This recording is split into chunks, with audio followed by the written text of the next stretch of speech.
Hello, friends. Welcome in. Hi, it's me, Unauthorized User. Welcome to Unauthorized Dice Roll, our TTRPG channel. I am very excited to reintroduce live play Dungeons and Dragons to our channel. It's been gone since right about the first of the year. This is a great group. This is our first session, so welcome. You're more than welcome to come along, stay here. I think it's going to be a blast. If you don't know me, why are you here? But I am going to have everybody introduce themselves real quick, and then we're going to jump right into the game after a couple of announcements. So I think we're going to go alphabetically. Oh, we're not going to roll? We always roll! All right, let's roll. I like Start it. in reverse alphabetical order, because Oh I my don't want God. to go close to first. All right. I was first last time. Rolling! 1, 2, 3, Roll. 4. Everybody, give me a roll on whatever. Let's go with your 20-sided dice. Yep. Yes! I got a 2. I got a 16. I also got got 2. I got a 10. I got 11. Okay. John? I got a 20.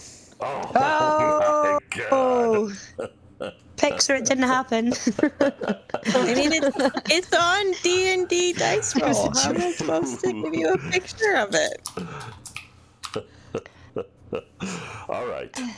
So let's start off with the 20. Yay! Okay. I hate that, actually. Great. Hi, I'm Charm. I shall be playing Anora. She is a Warforged bard. And she's just, really happy to be here and excited for any and all adventures. And really, if you would like to leave a tip in the tip jar, please just make sure it's of an adequate nature. Thank you so much. Have a great day. Goodbye. Excellent. Who's next? Nevo. How dare you throw me under the bus? I am offended. Hi, I'm Nevo. I am playing Elverga Larga, and I am a plasmoid death cleric. And that's the gist of things. Excellent. Short and sweet. I like it. Who's next? Realm. Hi, I'm Realm. Today I will be playing Quartermain, a Vidalcan artificer. I blow things up. Excellent. Good. All right. Who's next? Me.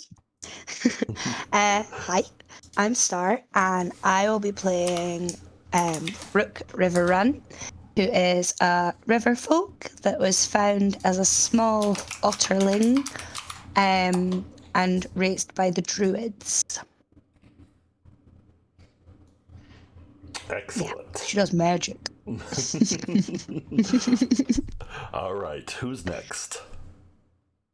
I think our twos. I'm thinking of a number between 1 and 10. 5. That's you. Which one? It was 5. Sorry. Of course it was.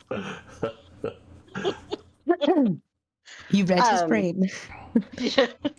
That's actually pretty easy. Yeah, it is. I am Mitzi, and I will be playing Arena, who is a dragonborn fighter. And that's it. I love it. She doesn't say much, so she's got nothing to say.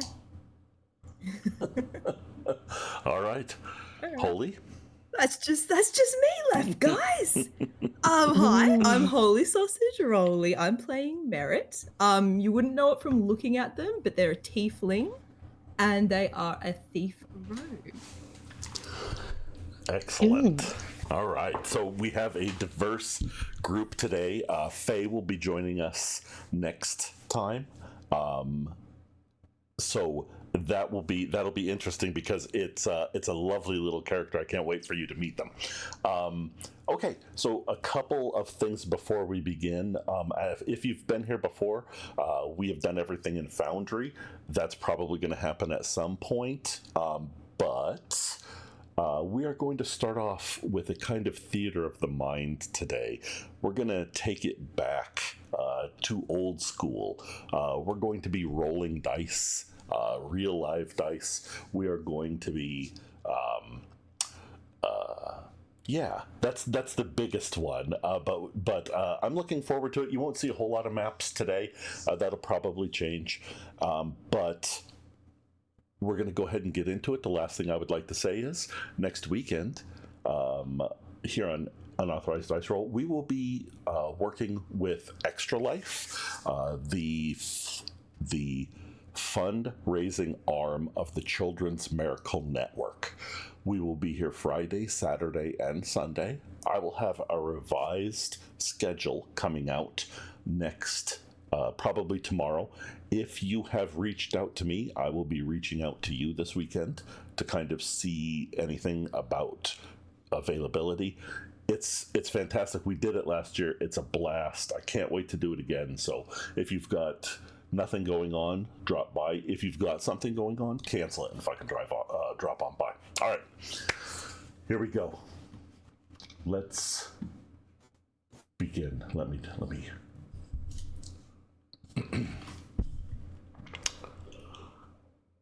Welcome to Arghanten. This is a wild world, kissed in every aspect by wild magic. A magic encompassing everything, painting flora and fauna and every mountain and blade of grass with shifting colors of every kind and physical anomalies. Wild magic in Arghanten isn't just a force, it is a living, unpredictable presence. It is beautiful, terrifying, creative, and destructive all at once. Beilit is one of the larger continents of Arghanten. It is home to the great forest where living cities grow out of the trees themselves. The Marketer is the vast expanse of sand and sun where magic crackles and jumps from dune to dune. Verendita sits as a fertile breadbasket of an empire, growing and sending magic-touched food throughout the world. To the north lies the Albiarch Empire, always seeking to expand and consolidate power. In the southern edge of the Albiarch lands lies the Flatlands, a deceptively named area where stony hills and low mountains emerge from the sand like creatures ready to surface and pounce. Within this land lies Talembar, City of Jewels, a once way stop where several caravan routes met that has risen to become one of the most prosperous cities on Beilit. And here's where our story begins. As it begins, we focus in on Merit, returning from a quick but messy trip, delivering an ultimatum to one of the local salt merchants at some nameless mine in the wastes. Merit, would you like to describe yourself just a little bit?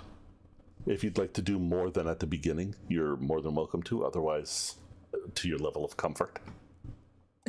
Thank you. All right. Well, I guess, yeah, you just see kind of just a bit of a slightly shady looking character. They blend in pretty well with the bustling sort of city around them as they go through Talembar. I'm assuming that's where we're back at. Yes, ma'am. Perfect. They have their hair tied up in a bun. They've got kind of like this really choppy sort of shorter layer underneath, and they've got this big bandana over their head, kind of obscuring their eyes a bit. And Their outfits sort of a bit deserty, a bit roguish, classic sort of style. But they kind of stick to the edges, sort of slip through, very much like Assassin's Creed style in crowds and stuff. Excellent. Okay. That's it. Perfect. Merritt, you step through the stone gate that leads into the walled city of Talembar. It's always seemed funny that all 4 gates are stone gates, but this is the only one named the Stone Gate. But that matters little now that you have moved out of the sand and the wind and the seemingly endless backdrop of rock and sand. Every time you've been here, it's not the myriad of sounds that the city produces in stark contrast to the quiet of the flats that surround it. It's not the shade of the giant wall that casts over the city as the sun sets. What's hardest to get used to is the fact that damn near all of the buildings are made of sandstone and look the same. It's easy to get lost in Talembar. You have been lost. You've lost count of the times you have been lost. And you've wandered around after getting lost. But that was then, and this is now. And you confidently make your way through the streets towards the center of town. All around you are the pressing bodies of others that traverse the road. Robes flow around dark-eyed old men with long gray beards. Diaphanous silk cling to the bodies of ladies carrying packages. 2 men loudly haggle over a small table covered in books while a crowd of onlookers cheer. The creak of leather armor showing the sweat stains of the half-orc wearing it. Children run through the legs of merchants, giggling as they make off with a pilfered sweet, and the smell of incense, perfume, and sweat. As you near the center of Talembar, the sounds of commerce grow louder. Despite seeing it for as long as you can remember, when you emerge from in between 2 great stone buildings, the sights and sounds of the massive open-air market, affectionately known as the Maelstrom, threaten to overwhelm you. A kaleidoscope of colors fill your vision as the tops of stands and tents, vibrant green stripes and deep sea blue seem to blend like waves of the far-off ocean, and blood-red tent tops move as if kissed by a gentle breeze.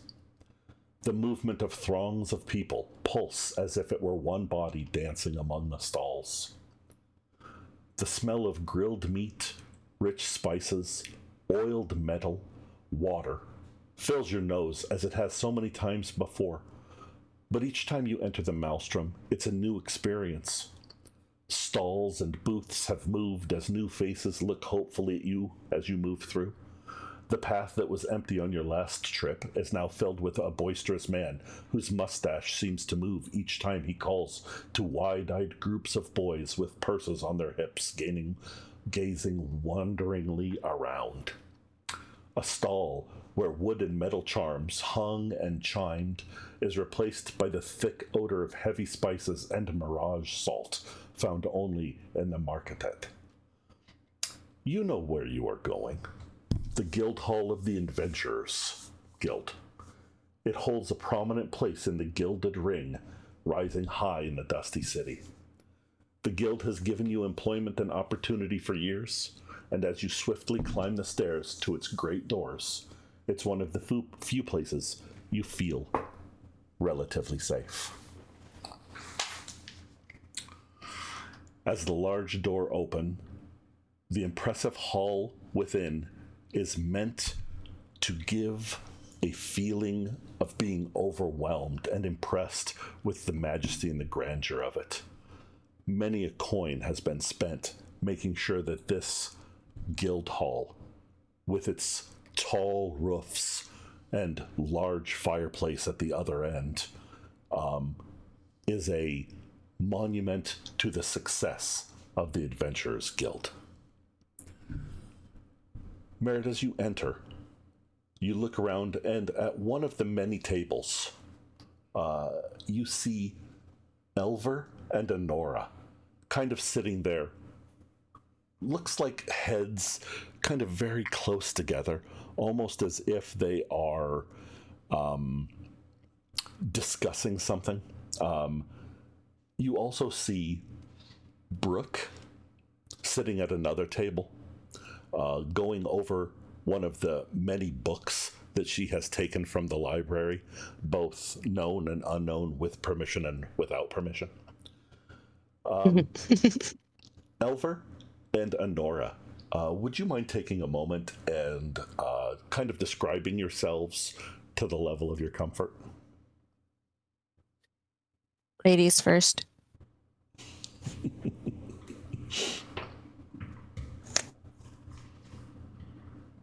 Sorry, my mic was muted. Oh, no. Yes.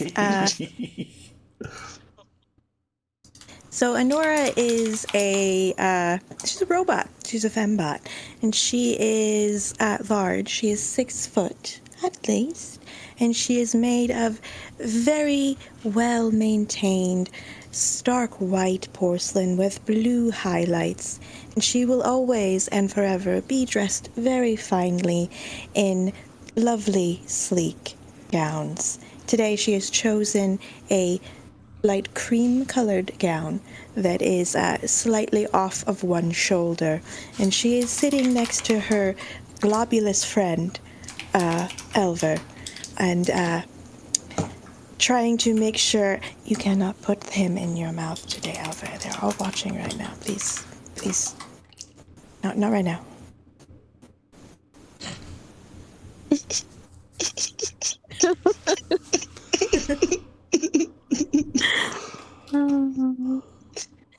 Elver is a somewhat translucent plasmoid, kind of a blue-gray tone to their ooze. They are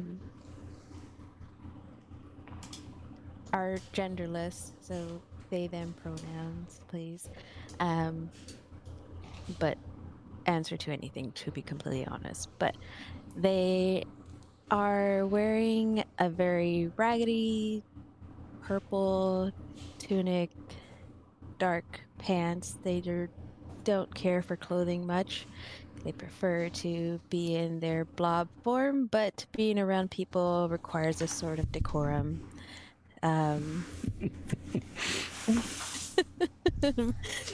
Must make people comfortable at all times. And they form a pair of circles on their, what you would presume to be face, so that other people know where to look when they are speaking with Elver. Perfect. You two sit at a large, thick, heavy, kind of oaken table. It's worn with many, many years of plates, tankards. You see spots that were spilled, candles in the middle that look like they've been burned down, almost gathered up and burned again. You see spots on the floor. The smell of smoke is very, very strong here, coming from the fireplace that features heavily into one of the walls opposite the doors. It's big enough for probably 3 people to comfortably stand in, and right now what's burning there, as something is burning all the time, are actual logs that are probably about 12 feet long and 3 feet thick. So you smell that. You also smell food, the simple and but yet delicious meals that are a standard here at the Adventurers Guild. You two have been here long enough to know that upstairs there's a room with probably about 10 or 12 beds in it that offer the opportunity for you to rest if you do not have another place. Oh, darling, the only place that I need is on a stage, but thank you for the offer. there's a few people around that look at you two together and kind of shake their heads, not with a sly smile, but with a smile. They've never seen you two apart in quite a while. In recent memory, it's really been the two of you. You are the subject of some discussions and some, I would say, idle talk. You've heard it, but you give it no thought for the most part. They're the same rumors that have been going around forever. They mostly focus on how often you are the ones that come back from an adventure. Brooke? Like nobody else does? There's always rumors. There's always rumors. Brooke, you're sitting at a table. Why don't you go ahead and describe yourself to me, and let me know what you're reading.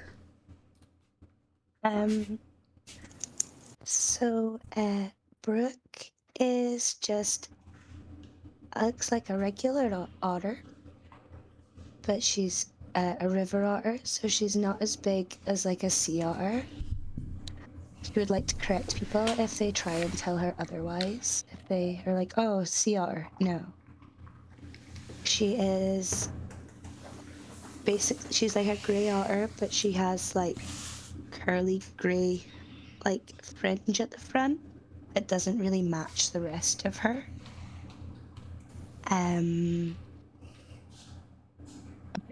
Mine's gone blank. Yeah, so I haven't got her voice yet, just shush. She's she wears her little robes, and she's kind of like huddled over in them, always with the hood up, kind of like so she's in the zone. She's got big reading glasses that she puts on when she's reading the book, and currently she is studying a book on the architectural marvels of Talembar. Because she wants to read up about like anything to do with like water supplies or any area. Because she's still always looking for where she comes from, but she also knows that knowledge is power.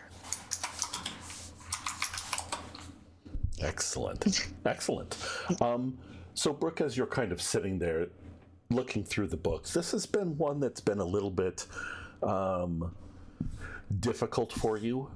Your time here in Talembar has been challenging, isn't the word.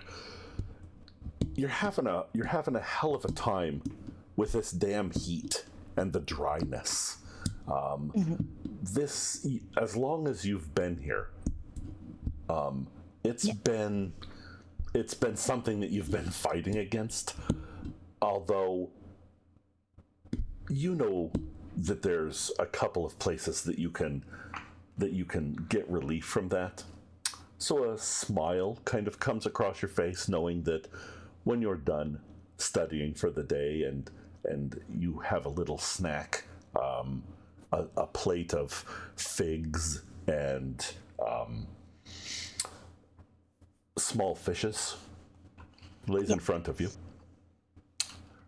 You know that you'll be able to go and kind of sneak away and relax for a little bit.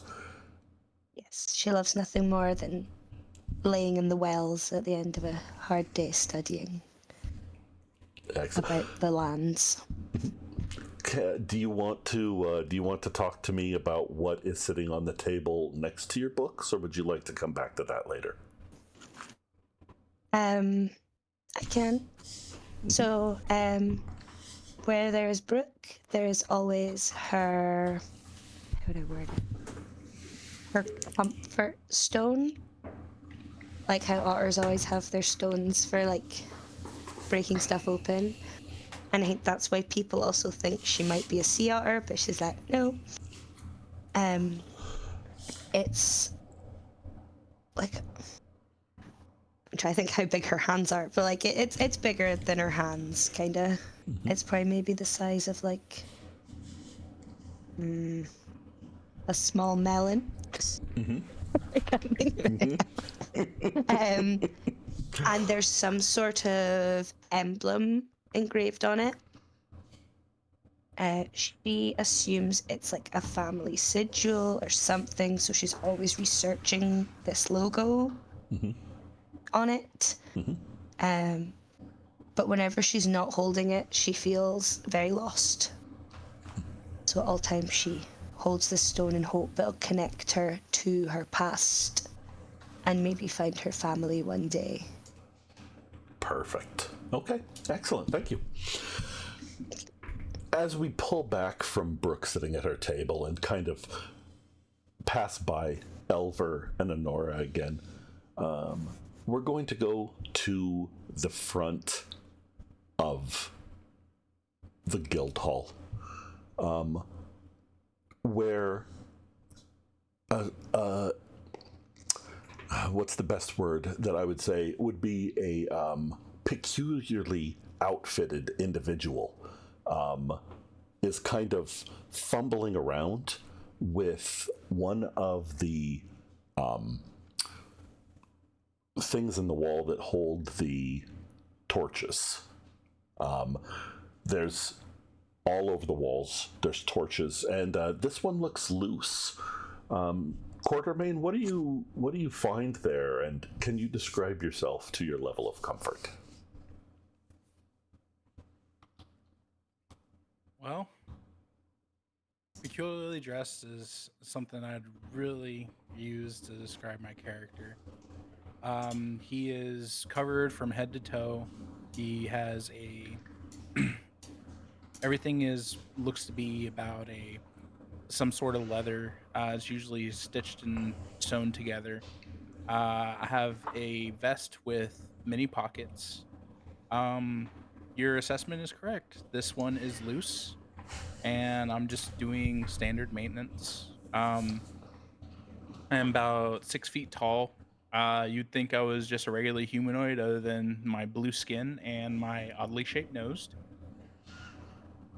And I just spend my days just upkeeping everything around. And this is just like one of the tasks on my list. Excellent. Everybody who's been at the Adventurers Guild for any amount of time at all knows Quartermain. He has been around a fixture as long as almost anyone can remember. Always working, trying to... It seems like whenever anything is broken, whenever there's a problem with anything, Quartermain is the one that is there taking care of it. I've always said there's something fishy about that janitor.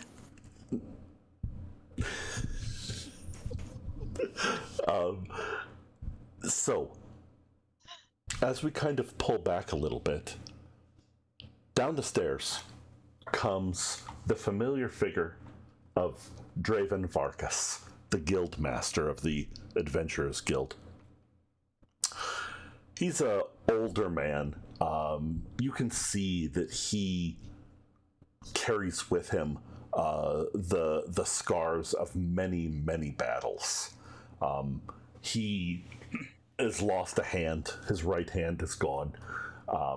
But his prowess on the field is legendary. He started off in the guild as somebody who actually came to the guild to learn how to be an adventurer. The Adventurers Guild has popped up in almost every city in Arghanten as a kind of almost training school for people who want to be adventurers, for second sons, the forgotten children of nobility. It's been home to quite a few of you. they pay you for the jobs that you do. They have a board. As you go, as adventurers go in for the day, they see what's available, if anything is available, and they kind of have a team that they set up. Some teams are put together and some teams are made. Honora and Elver, you are currently without a team. The last the last one meeting an untimely end. He Draven kind of walks up to you two, Elver and Honora. So, just sitting around today, huh? Haven't had much else. Are you here to give us something to do? Elver, I wish I had something for you. Work has been a little bit slim lately with the upcoming celebration, if you want to call it that, of the day that the Empire moved in. He kind of spits on the ground. Long may they burn. Well, if you need it, I could always sing a little tune about how shitty the Empire is and how much I wish they would burn into a million pieces. That brings a smile to his face. I bet you would too, wouldn't you? These are dangerous times. In a moment. These are dangerous times. You should be careful, Honora. Careful is my middle name, darling. I don't see any C's in that name of yours.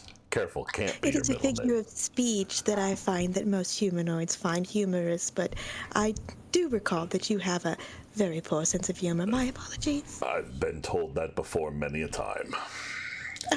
It is such a charming feature, truly. He raises one eyebrow. I can never get enough of your sharp tongue. He kind of starts... Oh, go ahead. I don't have a tongue, darling. I'm a robot. I see humor is wasted on you sometimes too, friend. He kind of takes a step back, gives Elver the once-over. Elver, how goes it? I don't know. I am too distracted by that blob on the floor. I'm going to lick it up real quick. Just a moment. Elva, dear, what did we say about consuming things from the floor? We're civilized creatures. I suppose if you must. Good thing, good thing. Draven kind of puts his fingers in between his eyes on the bridge of his nose and shakes his head. I don't think I'll ever get used to that. He looks around, kind of sees you, Merritt, and motions for you to come over, standing a little bit away from everybody. How did it go? Job's a good one. Excellent. No problems there? Too easy, mate. Don't even worry about it. All done, sorted. Bob's your uncle. All done. Don't worry about it. Excellent. Darling, I don't have uncles or relatives. Again, I am a robot. What are relatives? Merritt just looks over at Honora. I don't know if they've really seen too much of each other, just like around the guild halls that are off and on. So I don't know if they've really like spoken very much. Same with Elva. Oh, that's probably Honora's fault. She doesn't really take the time to remember inconsequential inanimate objects. So, what was your name, dear? Name's Merritt. Pleasure to meet you. What's your name? Sorry? My name is Nora. I'm sorry, I've already completely forgotten. What was your name, dear? Remember command, Merritt. That was very rude. This issue is a computer. Wow. I have never been met with such stereotyping in all of my days. I believe that I shall take a small trip to the bar where I can find more pleasant company. Honora Draven. Elga, would you like to accompany me? I thought we were gonna grab a snack. Barrett, you want to come with us to the bar? Eyes nerd. Merritt smiles. I'll buy the first round. Oh, darling, the first round will definitely be on you. Just smile and head over. All right. As that is happening, we are going to step back from the Adventurers Guild Hall, and we are going to kind of generally roam through the city.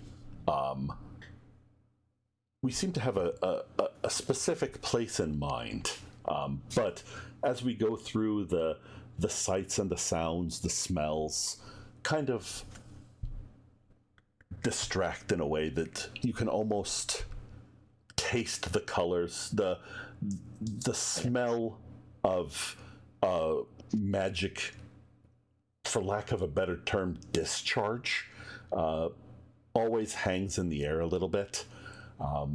Here in Talembar, a lot of the surges are small. There's so many people and so much civilization that you might see something as you were walking towards our destination, a kind of a tent top goes from red to shimmering to invisible and then back to red.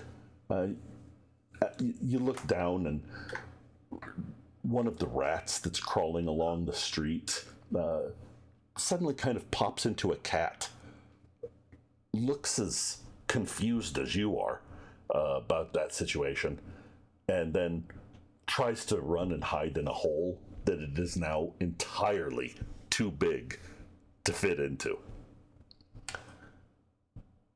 But we are going to...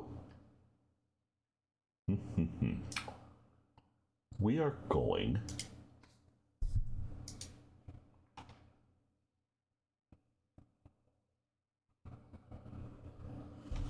to roll for initiative. Dun, dun, dun. So like everything else in this, one thing didn't work. We're gonna have some music, and when we go to a break, I'm gonna fix it. But so we're gonna set that aside. We kind of approach what looks like every establishment around. It's a one-story a one-story sandstone building.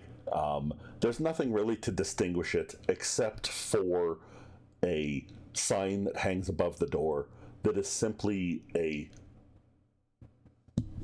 wine skin. There's no writing. It's just the wine skin. As you step into kind of a, not flimsy, but you can tell that this door has been replaced probably more times than you can count. You kind of step right inside, and there, the first thing that you notice is Arena. Arena. Arena, would you please describe yourself?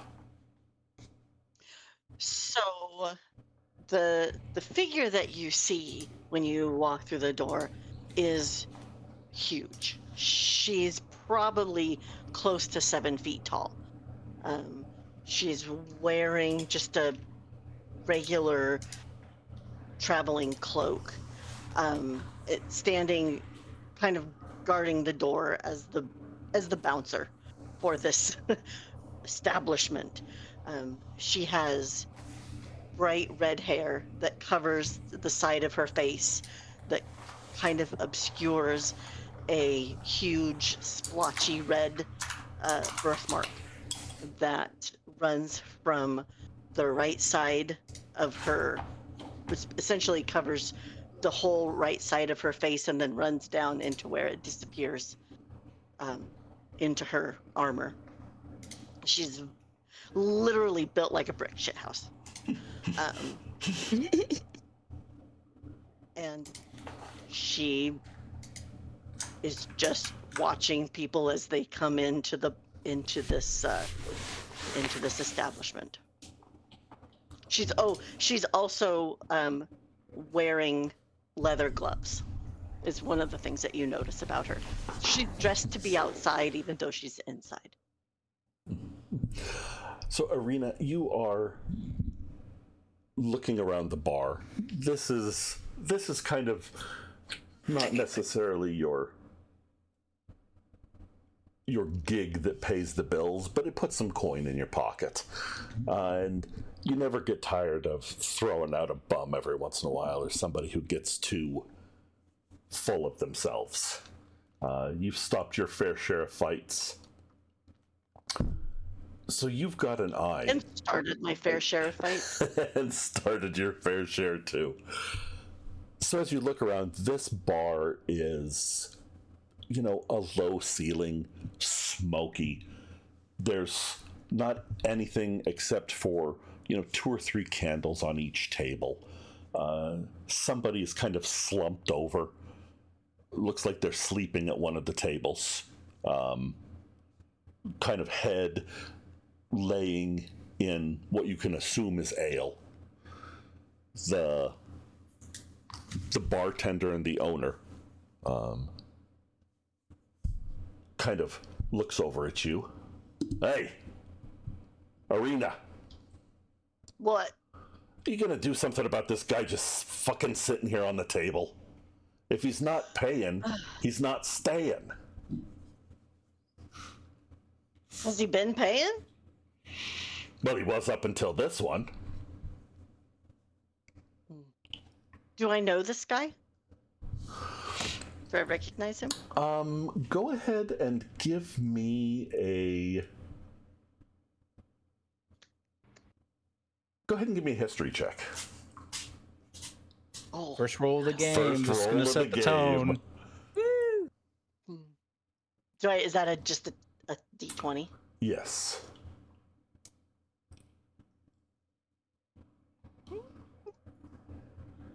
A 4. Let's see. And then do I add, is that in wisdom?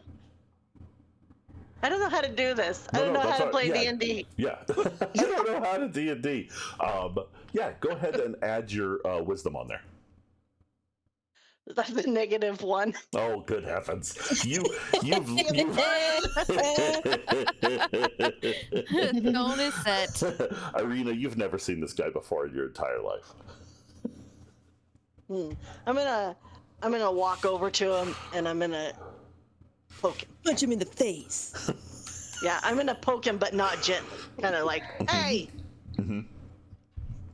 He kind of raises his head up.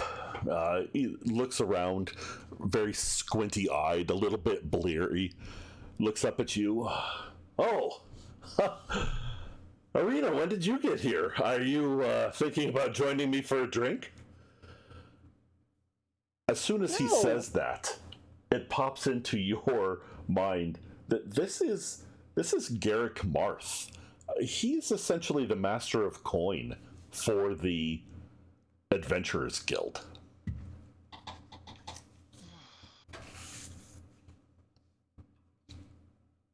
Embezzlement? Dun dun dun.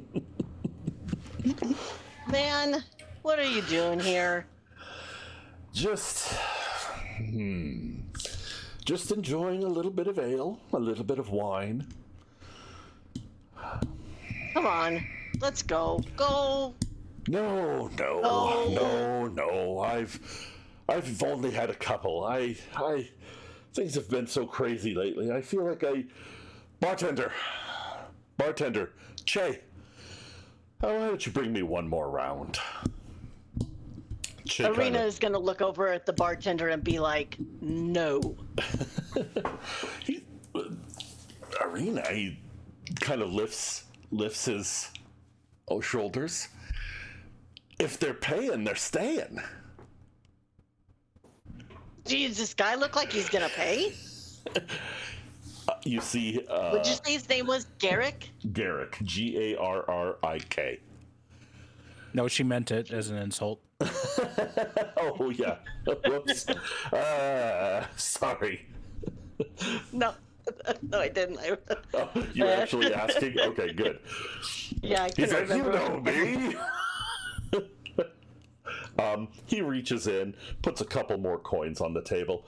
It won't be that much later, and it's not like I'm short of coin.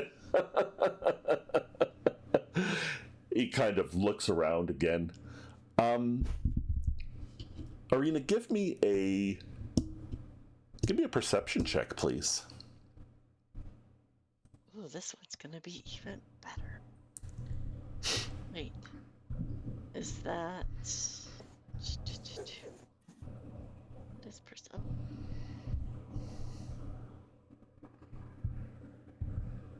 Holy sh!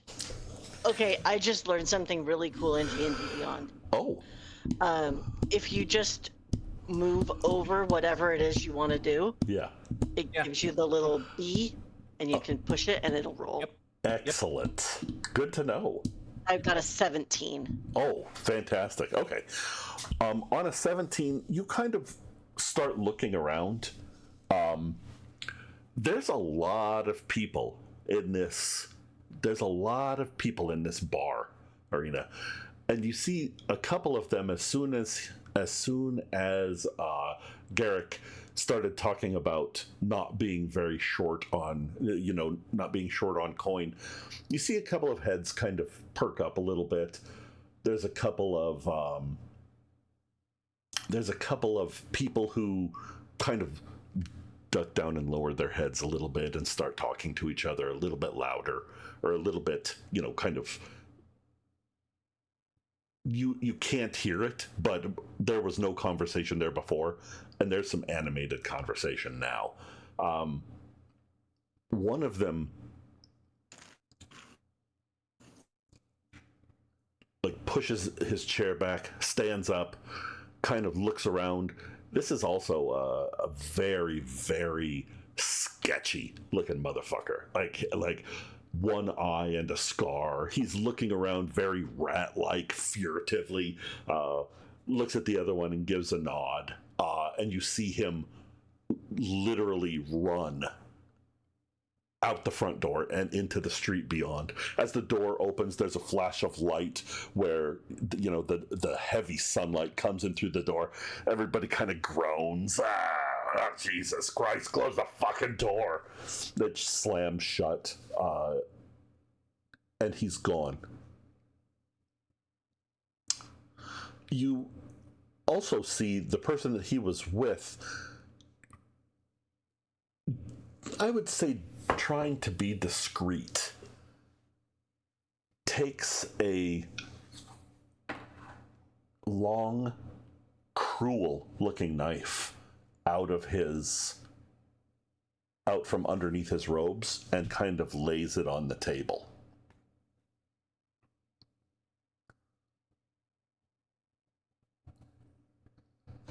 So Arena kind of moves to push back the sides of her cloak to where she can make it seen the fact that she has two hand axes and a morning star tucked into her belt. Mm-hmm. And she just kind of stands there with her hands on her hips and looks at that guy like, just try it.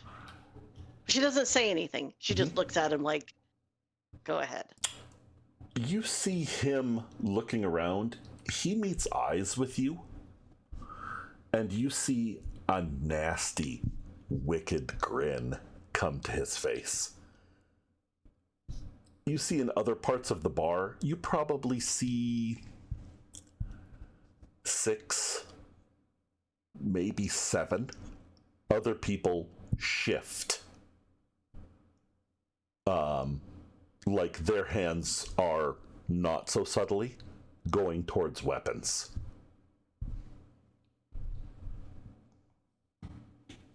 Is there anybody else in the bar that I know? Like a Yeah.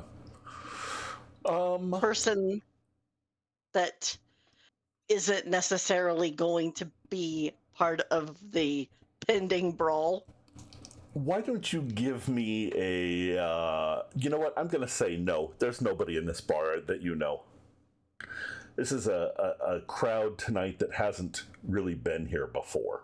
You've seen a couple of faces around, but you've never seen those faces looking at you like they're not scared of you at all. You kind of hear Che mutter under his breath, "Fuck. That son of a bitch is going to get himself killed in my bar." All right, I have to get him out of here. So I'm gonna just try and pick him up, Garrick. I'm just gonna try and like lift him up to fireman carry him. Fantastic. Okay. Do me a favor. I'm going to ask you to give me a contested strength roll. Is that with disadvantage then? You can have advantage since he's drunk. Okay. So was that just a strength? Ability check. So you just click on strength. There you Yeah. go. 14. 14. Okay. He's struggling against you a little bit. But he's like, Knock it off! I'm waiting I'm trying for to my save drink. your ass. Arena, you see those 6 people in the bar stand up. Yes, please, Star. You see those everybody who was putting like their hand on their weapon, like they all stand up at once, and the one that was originally at the table with the knife, he looks at you and he just goes, "Maybe you should get the fuck out of here while you still have a chance." He stays.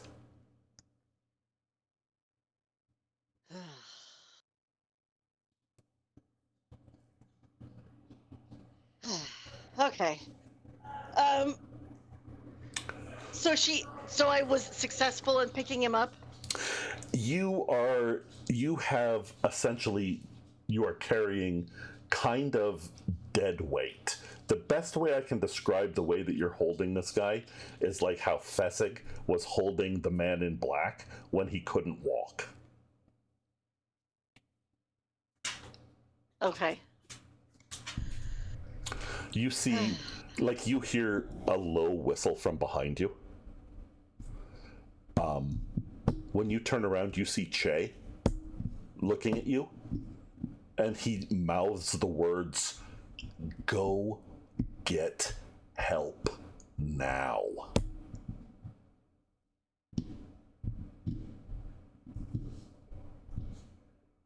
Okay, so I'm gonna deposit my dead weight of the man in black as close to the bar and where Che is as I can. Okay. And then I'm going to give him my Morning Star and be like, if anyone comes close to you, whack them with this. You're giving your Morning Star to Garrett? Bartender. Oh, to the bartender. No. Okay, perfect. Okay. The bartender. Excellent. Okay, perfect. Yeah. Okay. But I want it back. He holds his hands like, "Hey, nothing of yours is mine. Nothing of yours is mine. I'm not playing that game again." All right. And then I'm going to run out the door as fast as I can. Okay. Excellent. And where are you headed? To the Adventurers Guild. Great. Okay. We are going to shift back to the Adventurers Guild. You're all kind of not laying around, but like, just relaxing, maybe talking about what you're going to do later, Quartermain, you've finished the maintenance that you need to do. Merritt and Honora and Elver, like, to go to the bar, kind of, laughing at each other and smiling. You see Brooke over in the corner, and you see Quartermain kind of standing there. As you are getting ready to go, and kind of Draven is behind you, like, go on, get out of here before you cause more trouble. Go on, get, as he is doing that, the door bursts open, and it's a heavy two-door that opens out. You see both of the doors kind of get thrown open, and standing in the backlit doorway is a familiar figure that all of you have had some kind of contact with, even if it has just been a nod. And Arena, what do you say? We have a problem. I need as many people as you can. That dumbass Derek is about to get himself killed and robbed at the same time. It's dinner time. Yes. All right, friends. Oh. That is where we're going to take our first break. Oh. Yep. So we're going to do a few minute bio break. Get yourself a cup of coffee or a glass of water. Coffee. Much coffee. And we will be back probably in about probably 5, 10, 15, 25, 30. We'll be back in 10 minutes. No, 10. 5 minutes minutes. max. 5 minutes. Snacks. Yeah, that's snacks. 5 minutes. 5 minutes. All right. Let's see here. There we go.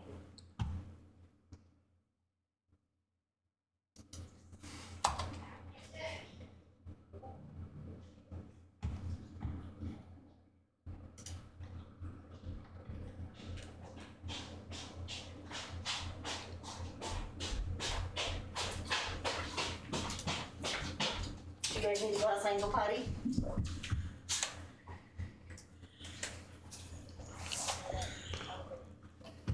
How was that?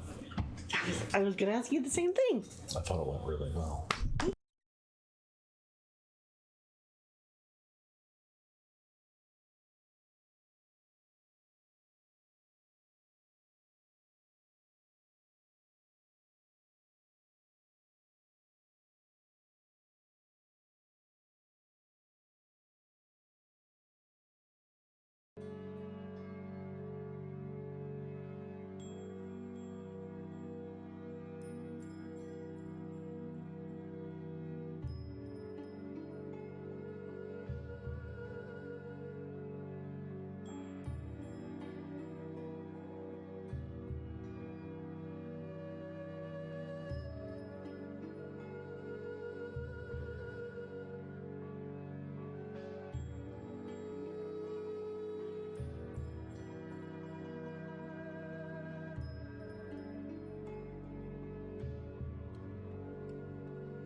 How we doing, friends?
Oh, okay.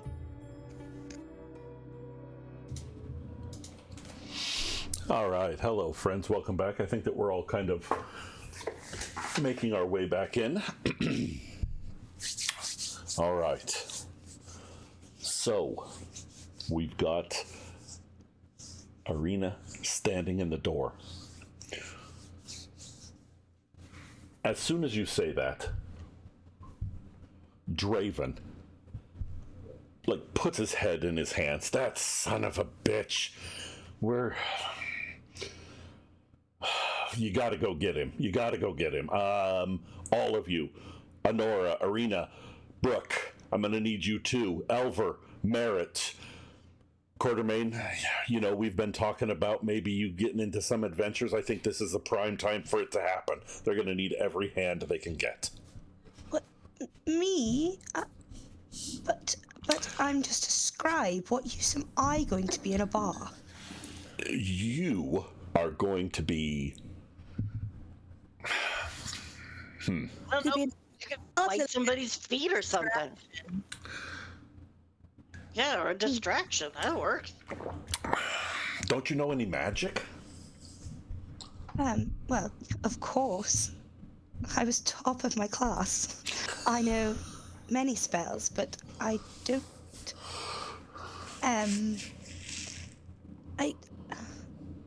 I'm not a big fan of conflict, you see. That's why I like reading about it in books. I don't get involved.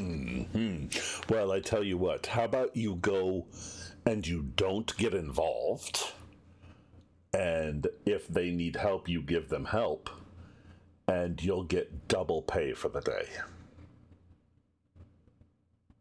And she sort of looks around. She sort of looks around, kind of...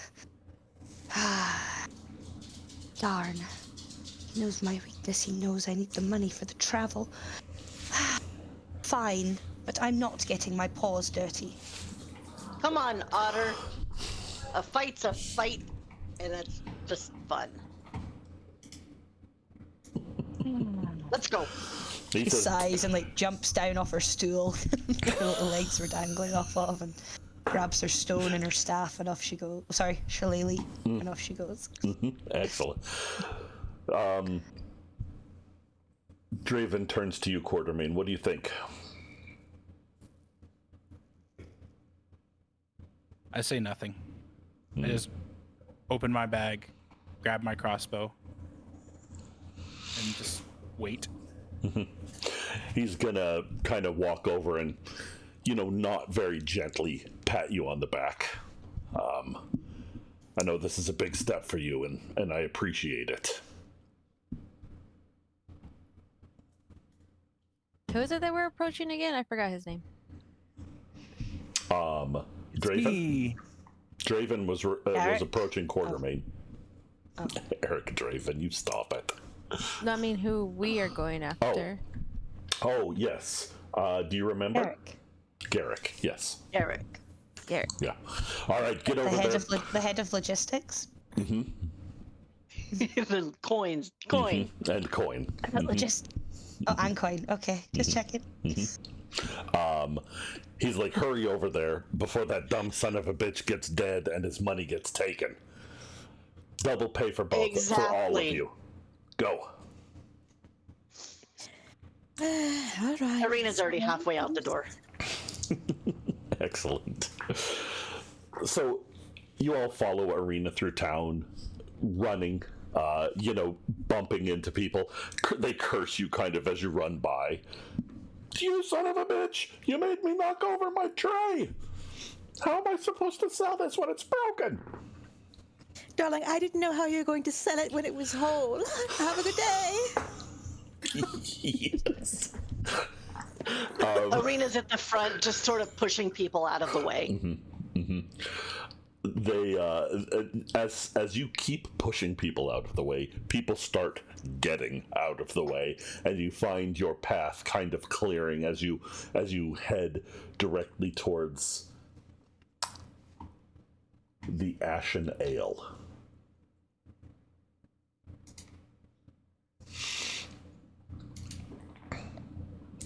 And here... Ooh, first map. Here we find the Ashen Ale. Oh, the map. Oh. A comfortable bar. As you approach, you see a group of people going into the bar. Two people stay outside and kind of put their hands on their chests, put a mean look on their face,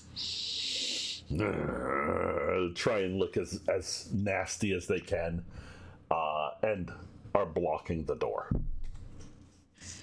Before we get to the door, I'm going to kind of yell over my shoulder as we start to slow down and be like, okay, there's probably... I don't remember. I didn't count them before I left. Let's just say 10 people inside. Most of them probably had knives. They were kind of a scrawny lot. Are there any windows or anything? No, there are no windows on this side. Elver didn't hear a single thing and went bombarding into the front door. Okay. So as you approach the front door and you start working towards the front door, the two people in front of you, like their arms are crossed, they hold out their hands, put one hand on a knife, and they go, it's closed for business. Oh, apologies. He gets a little bit impatient when he's hungry. Well, he can be hungry somewhere else. Someone's getting some business taken care of inside. Arena's gonna reach behind. I'm gonna reach behind me and pull my greatsword that's in the sheath on my back, and point it at both of those guys and just say, "Get out of the way." All right. What are the rest of you doing? Elver's Is there a approaching. back way in? I look up at the guy that put his arms out towards me, and I just open a big hole on my face, just big old hole in my face, like I'm going Okay. Excellent. Okay. Merritt, as you look around on either side of the, like, you can see the bar on the screen. As you look at it, it is, it looks like it's free floating. In reality, on each side of it is another building. So you would have to go to the end of the block to head around. Unless you were asking that question to Arena. No, I was just saying what we could see. Mm-hmm. So it is quite possibly Elvar is distracting the two because she's devouring them, right? I am threatening to eat them to get there, to entice a reaction. Excellent. To excuse me to eat them. Arena and Elver, please give me an intimidation check. Okay, what am I rolling? You would, if you are in D&D Beyond. Oh my gosh, that doesn't seem like that's appropriate. Let me find it. What? I want a reroll. You don't get a reroll. Get a mulligan? Just one? No. One per game? I was gonna say I should get advantage. You are gonna. No, Can I roll with you can't pull the wife card. No. Yeah, no. Oh, I don't think that she was doing it for No. wife. She just wants it. Yeah. I just want advantage. I should be able to roll with advantage. Okay, so let me see here. Elver, if you go into your character, you should be able to. It's been a minute since I've checked on D&D Beyond. You should be able to do there's in the second column over from the left, it's a long column, and about a third of the way down it says intimidation. And it should have like a plus or minus number. Yeah. And if you hover over that number, it'll pop up a little B, and it looks like it's in a dice. And if you click on that, it'll roll. Can I tell what the two have equipped on them, or would I have to roll like? Got 11, I think. Okay. Yeah, you did. Oh. Did you see what I rolled? No. An 8. I rolled an 8. And that was with my +4 intimidation. I'm embarrassed. They did watch you run away from them previously, so it's sort of like, oh, she's back again. Yeah, she's back again. Well, let me tell you, I rolled a 3. So both of these guys are going to look at a giant circle that looks like it's going to defeat them, and a huge woman with a huge sword pointed at them, and they are going to cut their losses and run. So it's almost cartoonish the way that you can see the sandstone dust and kind of almost like glittery sand as their feet lifted up as they run their fucking asses away from you guys. Oops. I didn't see that. Yeah. Good history check. I didn't mean to. I was just testing it. Yeah. Save it for later. That was really good. Damn. Fuck. Okay. So what would you like to do now? Run inside. Fantastic. I had started inching towards where the guys were running off, but I felt Honora tug at my shirt, pulling me towards the door. Okay. Can I roll a perception to see if I can sense what's going on inside? Absolutely. 22. What's going on? Also, I would just like to quickly say that when I grabbed Honora, I said, no, darling, we're not here for fast food. We're dining tonight. Excellent. Good. You see some of the people that were walking by on the street. So it's mostly the street's mostly cleared out as a large group of people run up, scare two people away. As people are kind of walking by, they hear you say something about dining in tonight, and they look at you and Elver, kind of eyebrows raised, but as you kind of turn, they scurry along, especially with Elver with the hole in their face. Like, plasmoids look like they're made of water sometimes, and you're in the desert, and a big gaping maw is really kind of terrifying some of the people around. They're giving you plenty of space. Quartermain, with a 22, you can hear the sounds of what feels like tables being overturned, many voices, angry, shouts going back and forth. That's what you can hear before you go in. Okay. As the people run past, can I see any sort of like symbols on them? Do I recognize them? Is there anything that gives me a clue of maybe who they work for? Yeah, why don't you give me a...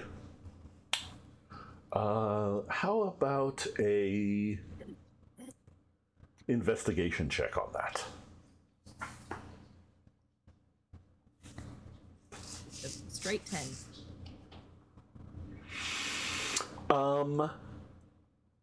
I would say probably with a 10 merit. There's a lot of kind of the way that gangs work in this town is that there are a few that are very, very established. And then there are some that are always either on their way up or on their way down. These are not members of one of those established gangs. You haven't really seen them. There's nothing distinguishing about them. Like, some of them, have like a red, almost looks like a bloody stripe down their arm. And everybody who's in the gang has one. These guys have nothing like that you can see. Okay. Have we run in yet, or is it... Well, yes, but give me the order that you're going in. Okay. Arena's first. Okay. I think because of just proximity, we're probably Honora and Elver after her. Okay. I'd like to use one of the charges on my hand crossbow. Okay.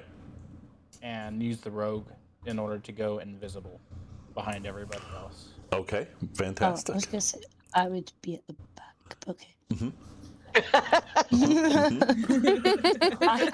I don't even want to be there. Brooke isn't so much all the way in the doorway as her whiskers have entered the doorway. Yes. Exactly. So quick question. Yeah. It says anything I'm wearing goes invisible as well. Yes. If I picked up Brooke and put her on my shoulder, would she go invisible? No. Ah. Not unless you pinned her and made her into a doll. I think Merritt would enter but try and appear to be a bit separate from the group, just sort of casually walking in, kind of standing a bit more to the side. Okay. Okay. So the way I've got it looks like it's going to be Arena, Honora, and Elver kind of rushing in, for lack of a better term. You've got Merritt kind of standing off to the side and maybe entering a little bit later. You've got Brooke that's holding back, I assume, and you've got Quarterman and you. Oh my God! And you don't see them at all.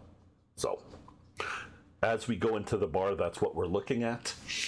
So, Arena, Honora, and Elver, as you kind of throw open the doors. Once again, you almost are letting this giant spotlight into this darkened bar. You kind of see in front of you the double fireplaces that kind of obscure what's going on behind them. But Arena, you know that the bar is on that side over there. And so probably one of the tables in the lower left-hand corner, the round one with 2 chairs at it, that's where you left Garrick. So you can see him as you walk in. He's still over there. You do see, I'm going to say, you see 14 people here in this bar. Where's the bartender? The bartender is, I would say, back behind the bar, but as close as he can be to Garrick without like standing right next to him. Like he is standing probably between the thugs and him with your Morning Star. It's obvious that this is not a weapon that he uses very often. Does that make sense? Like, yeah. He's like holding it out in front of him, but like he's holding it out in front of him like straight up. So he's like, don't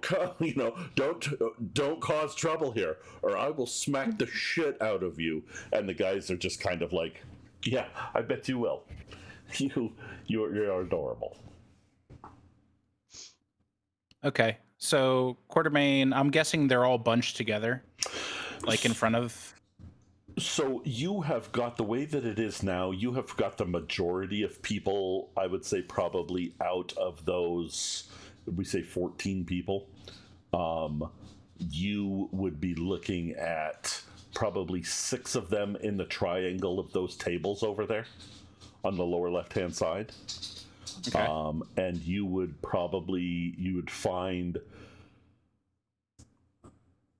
another 3 kind of standing in between the top round with 4 chairs on it and the fireplaces. And you do not see the other ones. You're not sure where they are. Okay. So under stealth, I'm assuming I haven't initiated combat or anything yet. I'd like to stealth over to behind the bar where all the liquor is. Mm-hmm. And I'd like to go through anything and find something with a very high proof and a very high flaming point. Okay. Perfect. On your way over, do me a favor and make a stealth check with advantage. So that means I do 2? Yes. Okay, first is 18. And second is 10. So I got 18. Okay, excellent. You're able to move relatively smoothly through this. You kind of almost bump into a table and a chair as you're going by, but you're able to kind of move your butt just out of the way so that you don't hit it. You kind of, like as you walk around, you notice that the door that goes down into the basement is open. Kind of marking that on your list as you're like, okay, as we move around, this is a thing. When you get back behind there, give me an investigation check. And everybody give me... I got a 10. Okay. Before I do that, what are you guys going to do? So Quartermain has done what he's going to do. What's everybody else doing? So what is our goal? Are we trying to just save Garrett because he's like the logistics and of coin for the guild, or are we trying to fight him? I think in general we're trying to get him back because he has all the fucking money. Yeah, we're trying to get him out of the bar. Okay. He's causing a ruckus. Okay, got it. He's just getting beat up and robbed. Oh, so there's these thugs that are going after him? Is that what's Yes. happening? Yes. Mhm. Oh, okay. He's in the corner with a bunch of thugs.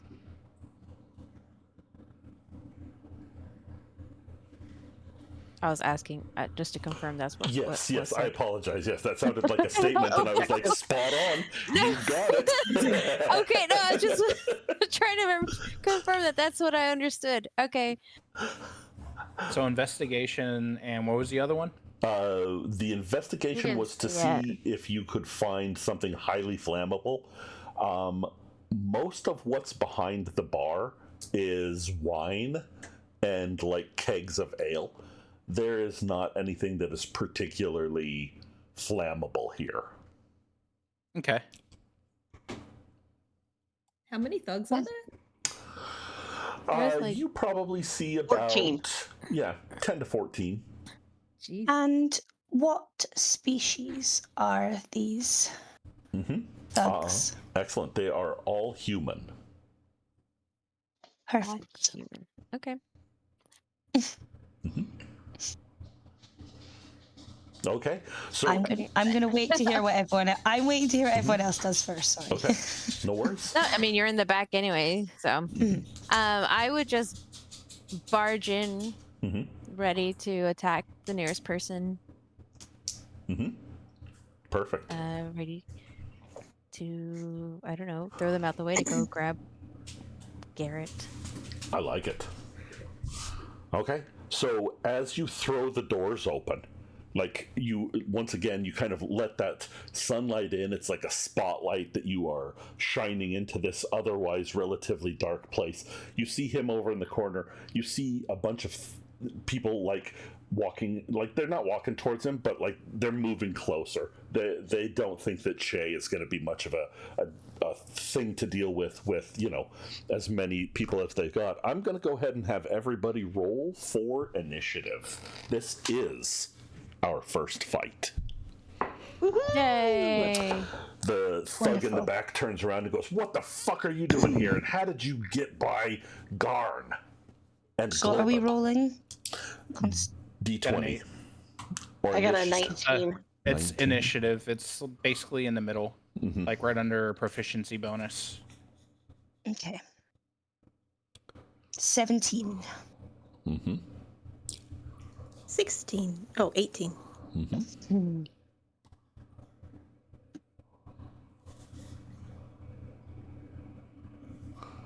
Hold on, I don't know what I'm doing. So who needs help? Where it says, so on your Elver. page, where it says initiative, and it has your plus or whatever on it, just click that, and it'll roll. Yes. Do you? Oh, I see it. There you go. Yeah. Okay. 18. Damn, what's your plus? +1. Don't worry about it. It's 1. find out through role play. It's just she said 7 and then she went 18, so I was confused. Oh, I was gonna say 17. I have a question. Yes. Question. So I'm looking at the game log, and for some people it says initiative roll, but for me it says initiative check. Did I not roll right?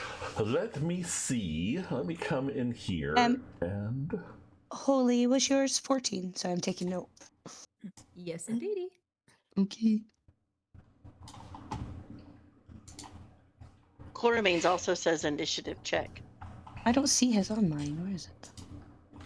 Oh, yeah, there says initiative check. Did you press the plus thingy? And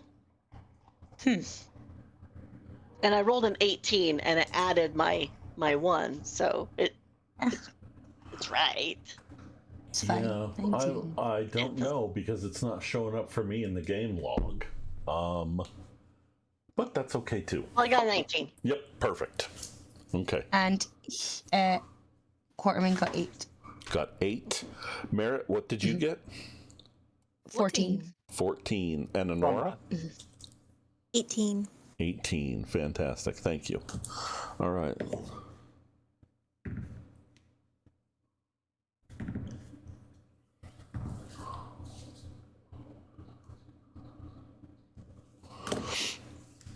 Oh, maybe it's because you rolled before we were classed as in a battle.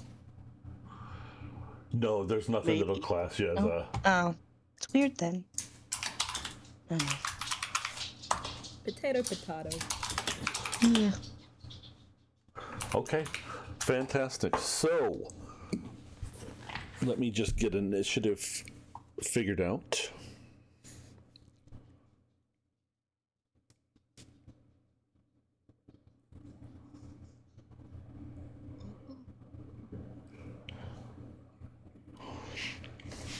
All right, Arena, you are first.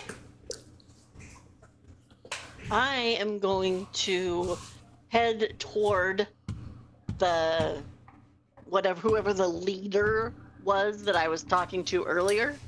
Mm-hmm. And I'm going to attempt to hit him with my sword. Fantastic.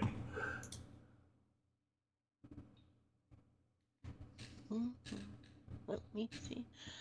Do that.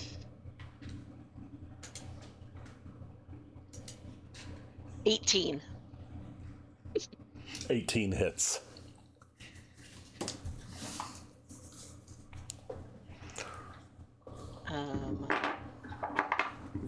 It is so it's just a 9 damage because I didn't do the other stuff. So it's just 9. Okay.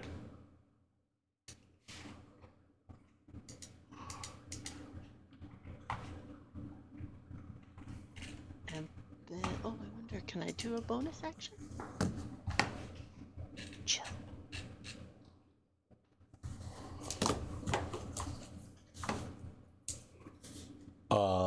Nope, that's good.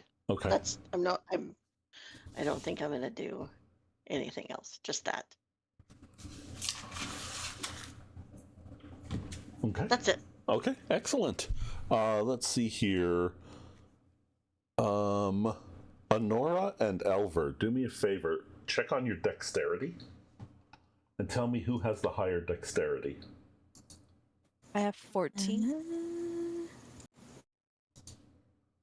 My dex is... The heck is dex? Oh, there it is. I have +4. All right. +4. Best way to put it. Best What? way to Oh, put it. 14. Sorry, 14.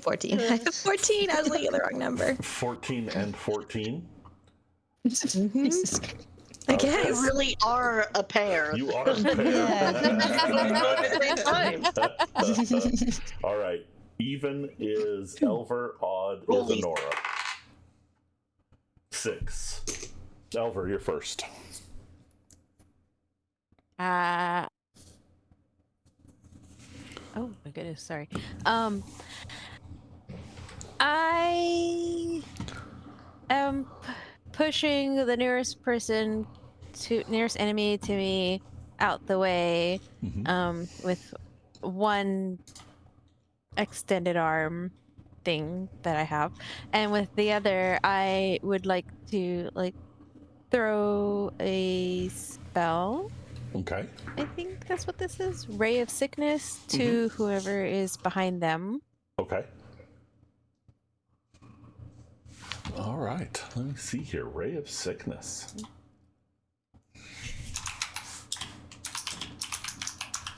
that what that is?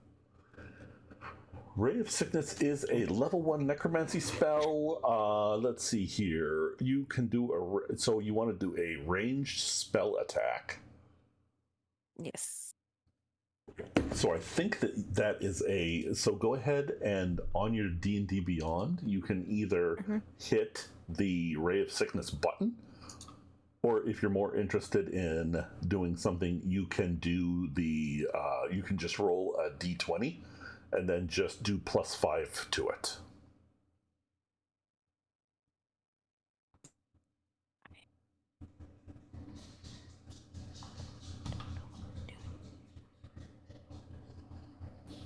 What do you mean Ray of Sickness button?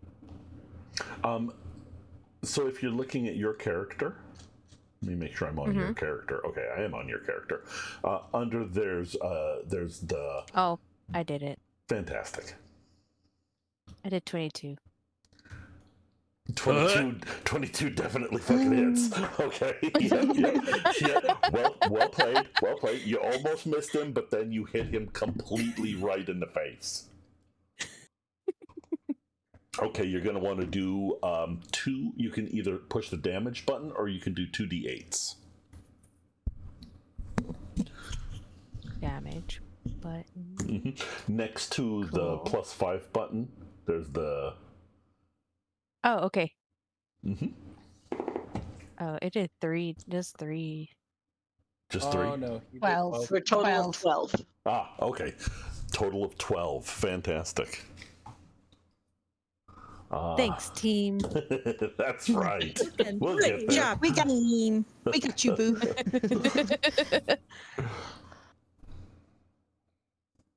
12 points of damage. Okay. Fantastic. All right, Honora. Oh, is that all that you're going to do? Yes. Mm-hmm. Okay. Excellent. Okay, Honora, you're next. Okay. So, where are we standing closest to? We're standing closest probably to the three hooligans next to the round table and the fireplace, right? Yes. Okay, so I'm gonna look at the closest thug to me, and I would like to cast Enthrall upon him.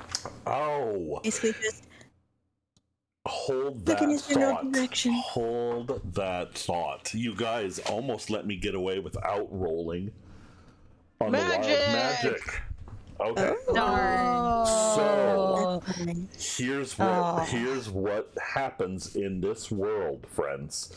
Every time you cast a spell or use a magic item, I am going to do what we're going to call a wild magic roll. Now, oh, come on now. Every time? Every time. That he remembers. Yes. Yeah, absolutely. Oh, I think it'll be fine. Let's see here. Okay. So what happens is that I am going to roll. I've got something that automatically makes 4 dice roll on the tabletop. If you're watching the stream right now, you can see a 20-sided dice, 2 10-sided dice, and a 6-sided dice. I will let you know right now that in this situation, if you get a 1 or a 2, there will be a wild magic surge that will take place. Oh. If the wild magic surge takes place, the 2 10 dice are going to let me know what happens to you. Dun dun dun.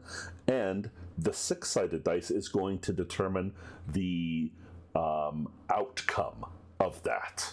And by that, I mean every wild magic that happens, it has a good, it has an indifferent, or it has a negative effect. And this dice right here is going to be what determines that effect. So, hopefully, when I remember, which will be every time, I hope, I hit it when you say you're going to attack, and then we check and see if there's a wild magic roll. And I only do that because sometimes the outcome of a wild magic surge, and wild magic is just, it's a chaotic, uncontrolled magic. That's what fuels the magic in this world. So every time you use a magic item, there's a chance that this will happen. Do you have questions about that? Now is a good time to ask them. So is our goal in this reality to not use magic then? Like nobody wants to use magic? So, That is a very, very personal choice. There are a lot of people who do not want to use magic because they feel like it, or, well, maybe they lost someone to a wild magic surge, or something happened and somebody cast a spell that didn't go the way it was supposed to be. There is a, I don't know if I would say large, but I would definitely say growing group of people on the planet that want to move away from the from using magic. Does that make sense? So Kind of, because what I'm trying to kind of get a grasp on, I guess, then is if using magic is sort of like cigarettes, where a lot of people can smoke a cigarette, but sometimes someone gets cancer. So you can do it with the expectation that you're maybe not going to get cancer, but maybe you will. So I'm trying to just figure out, like, is this a, like, if you use cigarettes, you will get cancer world? Or is this a, if you use cigarettes, you might eventually in your lifetime get cancer? So It's one But of I those think there's things where, also- like, go ahead. I was going to say, it's like one of those things where if magic was you doing cigarettes, there's a chance the first time that you doing cigarettes could make you either have a chimpanzee jump and, like, eat your face, or nothing could happen because you're lucky, and except maybe like the 400th time you've done it, you start blowing bubbles for like 4 hours or something like that. Yes. Yeah, that's my question. Because if it's like smoking cigarettes, then you can smoke cigarettes all your life. Every single time, it's not going to give you cancer. But I'm saying, like, is this a world where we're trying to avoid using magic because it might turn out bad, or is it just something that may happen? This is a world where every time you use magic, something might happen. On a long enough timeline, the answer is yes, something is going to happen to you eventually. But it doesn't necessarily mean it's a bad thing either. Correct. Okay. Right. So But that is a decision that each one of you are going to have to make, having that information going forward. Is that magic worth the risk? Is it worth the risk in this situation to do what you want to do? So I have a question. Yeah, go ahead. So if you have an ability that could seem kind of magical, but it's a racial trait, Yeah, will that spark, like, fire breath? sure. It's a great question. So the thing about it is that a racial trait of, like, fire breathing would not set it up because it's a racial trait. Now, Okay. if you have a racial trait that says you shoot magic fire out of your butt, the word magic there makes it so that Only when I have falls too into much it. dairy. That's right. Or chili. Yes. That's Yeah. So does that make sense to everybody? Yes. Okay. Yeah. Excellent. So you can use magic every goddamn time that you want to do something. Just understand that there's always going to be that role. Okay, in that case, I don't think Honora wants to use magic just right out the gate then, if it's something that comes with inherent risk. So before you do that, I'm going to Before you do walk this anything, back yeah. to you. Elver, do you want to change what you did? Of course not. Okay. Over does not acts and doesn't think. Fantastic. Okay, I love it. Those are Consequences. those are always great characters. Okay, perfect. So, Honora, I will put it back to you again. What would you like to do? In Honora's eyes, we're not even in combat at the moment. Nobody's attacked us. Nobody said they were going to attack Garrick. No one's really explained what we're doing. So she is just going to quite literally walk past all the chaos that Elver is causing and just walk into the very middle of this group of men and just say, "Now, gentlemen, I understand we are a little bit I've forgotten the voice that I was using for fuck. That was it. Oh, sorry, yes, Sounded a little darling. like this. Oh, yes, darling. All right, now, listen, gentlemen, I think we've all just gotten a little bit ahead of ourselves. We've come to collect our errand employee here. He has a few checks to cash to the rest of us for our fine efforts at the guild, so we're going to be taking him home now. If anyone has an effort with, would like to challenge that or has a problem with that, we will have to kill you, but it is not our goal. Can I ask you exactly, what are we doing here? I did already stab somebody. Yes, I know. I ignored all of the things that you did. I don't really participate in your hooligans' choices. So, first of all, give me a persuasion check. Everybody's just standing looking around at Nora. Like, the fuck? Where is my persuasion?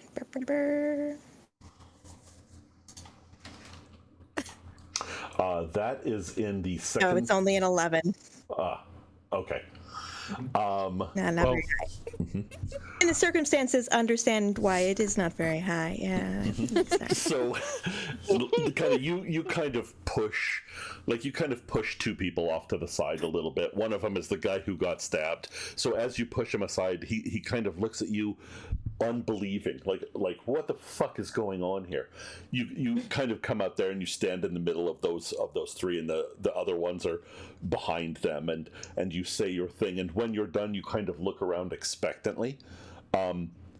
Everybody who is not your team looks at the guy who is standing closest, who is the leader. And like they look at him, and you see him stop for a second, and he looks around and he goes, "Well, what the fuck are you looking at me for? Kill him." So you do not persuade them. Everybody grips their stuff a little bit tighter and looks at you. Now, I will let you know, moving through characters can sometimes cause opportunities of attack. That did not happen this time. They did not try to attack you. They were just so fucking surprised that you had moved them aside like they didn't matter. But because they don't. It's fine. But that's where you are right now. If you would like to do another action, I will let you do it, because I just consider that movement. Okay. Yeah, in that case, she's just gonna go, bother. I had planned to do my nails today, and turn around to the closest thug near her and just punch them solidly in the face with her heavy metal fist. Okay. Excellent. All right. So I am going to, if you're using D&D Beyond, what you are going to want to do is an unarmed strike. All right. No, it's only a 9. Oh. So You bloodied his nose. you walk, you say a wonderful thing. They look at him and he goes like, "What the fuck are you looking at me for?" You turn around and you go to punch a guy, and he like steps just to the side. He saw you kind of telegraph your punch. You like went past somebody and went to hit this guy. He kind of steps back a little bit. He's been in quite a few bar fights. He knows how to avoid a punch. So you swing, miss. Then he looks at you and he goes, "Oh, I'm going to enjoy stabbing you." That is Brooke's Wouldn't turn. happen to get a reaction, would I? You can speak to him if you'd like to. But Are any of them going to attack us? when it gets to be their turn, absolutely. Damn it. Okay. I know. I mean, I don't know. They might not. Okay. Okay. So, Brooke's still standing back at the door. She is going to shake her head at seeing a Nora mist. And she notices, and obviously everyone else kind of fighting and stabbing and doing their thing. And she's just going to do a big sigh, and she's going to step into the bar a bit more. She is going to kiss her stone. And hold on, just double checking. Yeah. And she is going to cast sleep. Excellent. Okay. Good. Let me see what happens here.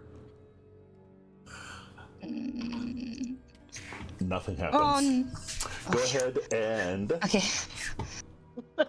make your roll. Now, let me look at sleep real quick. I apologize. I want to make sure that I'm getting this right. I can choose who goes to sleep, and they have to roll wisdom throws, I think. That is up to a certain amount of hit points, though, isn't it? It did not actually specify. D&D. It's just concentration for up to a minute. Let me see here real quick.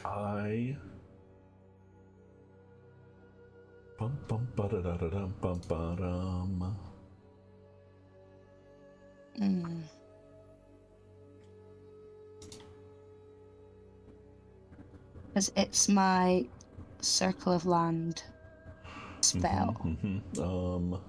Would love it if Brooke just literally sent everyone to sleep because she just doesn't really want to deal with the conflict. I like how it said She just stands there, looks around at everybody's Okay, so each creature of your choice in a 5-foot radius sphere centered on a point within range must succeed a wisdom saving throw or have an incapacitated condition until the end of its next turn, at which point it must repeat the save. If the target fails the second save, the target is unconscious. The spell ends on a target if it takes damage or someone within 5 feet of it. Creatures that don't... Holy shit, did they change... Maybe. Did they change the way that they did sleep in the new rules? I'm going to check on something real quick. You'll have to excuse me. Why do you think I asked what species they were? Because it doesn't work on creatures that don't sleep. Very well played. Very well played.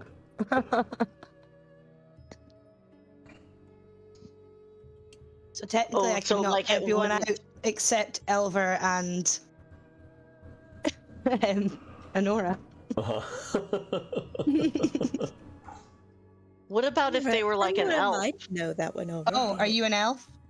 No, but I mean, if somebody was an elf, would that work? No, it doesn't work. No, it won't work on elves. Yeah. Okay. 2024 rules say that you get to choose any people in a 5-foot square. So one of these little dotted squares here is a 5-foot square. Where is Garrick? Garrick is kind of slumped into the bottom-most chair on the lower left-hand side. Che is standing right next to him, essentially. And then there's a triangle of 3 tables there, the square one and the 2 round ones. On the bottom. We're about to get ads. Do I snooze? Yes, would you please snooze for me? Yep. Thank you. And so there's probably, within those 3, there's probably, I think, 6. I want to aim for the triangle. Of them all. Okay. Perfect. Let's see here. Cast sleep. Hold on, I need to find my sleep button. Okay. And I pressed it. Okay. Did it work? Did it work? I don't know if it worked. Yeah, I'm not seeing anything. It just It says. says it's blank. It just says Brooke blank. Yeah. Let's see here. You should be able to. Let me see if that's the right. So you do spells. And Oh wait, do I have then- to select that it's first? Yes. No. Oh, it says I've used 2 spell slots now. Damn it. Oh, But you haven't, so. you haven't. No, I've used it, but Yeah. Don't worry. Does it just Oh, automatically hit? yeah. Yes. Well, Yeah. they have to do Well, a wisdom yeah. save. So they all have to wisdom save. you've got 6 people there that are going to do wisdom saves, and the DC on that wisdom Okay. save is 12. So the first one fails miserably. The second one fails miserably. The third one resists. The fourth one fails miserably. The fifth one fails miserably. And the sixth one resists. So out of the Who's the sixth one? For who is the sixth one? Yeah. That's a good question. Let me see. The sixth one is Mara of the Pit. Okay. Okay, so it's not the leader. So the leader's conked out. No. Okay.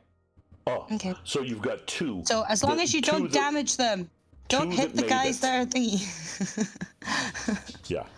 I apologize, Realm. One of them is the leader. The other one is not the leader. So Okay. you asked for 6, and I took it specifically. The leader is still awake. Mara of the Pit is still awake, and the other 4 are sleeping.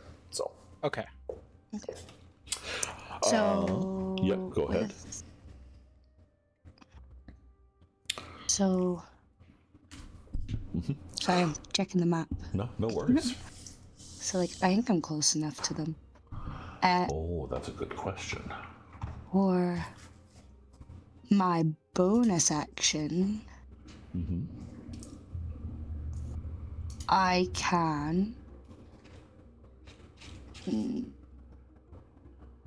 use my shillelagh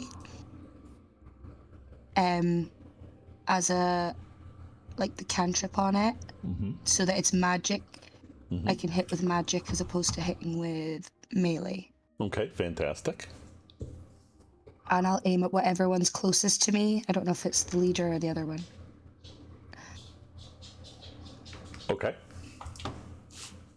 The one who's Whoa. closest to you, so you're back by the door. I came in. I Okay. walked into about the chair, the furthest corner of the bar, like the one nearest the door. Okay. Sorry, I'm Nope. trying to look on stream. No worries. I kind of went to there. Okay. So whoever's So whoever's there closest to are me. a Well, couple they don't that are. be that close. But yeah. Yeah. What is the. So you are using shillelagh. I'm trying to work it out. A club or Doesn't this- quarterstaff that you are holding is imbued with nature's power. Okay, so you have to be within 5 feet of that person. So there are 2 people that are within that range. One of them is the one that Honora tried to hit, and the other Right. one is I could give you a name, but it's random bandit number 2. Yeah, that's okay. Okay. I'll Randy probably go Bandy. for the one and probably go for the one Honora tried to hit Okay. for being a smart ass. Fantastic. Okay. So yep. Go ahead. Does this count as magic? Yes, it does. But I Yeah. rolled for it and you passed. So Throw it. Oh, I already passed. Okay. yes. Okay. So nope. Go ahead. You're doing fine. Sorry, just double checking. So, spellcasting ability instead of strength. So, what's my spellcasting ability? What one's that? Your spellcasting ability is, let's see here, up at in the spells, your Probably either intelligence or charisma. your spellcasting, your spell attack is up on the top of the spell list, so it's essentially +4 spell attack. Yeah, but I So- don't know what to press for it. It won't let me. Oh, I see. You should be able to do shillelagh. Yeah. Won't let me. So Tells me about it. the buttons at the top, they say cast at will. One is 1d8 plus 2 damage. The other is 1d8 plus 2 damage. Cast one of those. The difference is that what? It won't let me press them though. So I think is it like something with charges? No, it shouldn't be. There it Shillelagh is at Shillelagh will. damage. There, she rolled it. Well, I didn't? I did that. Yeah. Oh, Didn't do nothing. What does it? So when you see the cast at will, when you put your finger over the red box, it doesn't There let you isn't do a red anything. box. Wait, where are you talking about? I'm in bonus action, and then when I press shillelagh. You're in bonus action. So just go to spells. Oh, hold on, I'm dumb. No, you're not dumb. 13. Oh, 17. Okay. 17. And then my to hit. damage. Yes, absolutely hits. And do I get 2 hits? Is that why it says damage? No. No, it's just plus 2. Okay. Extra damage. My damage 5. Fantastic. Okay.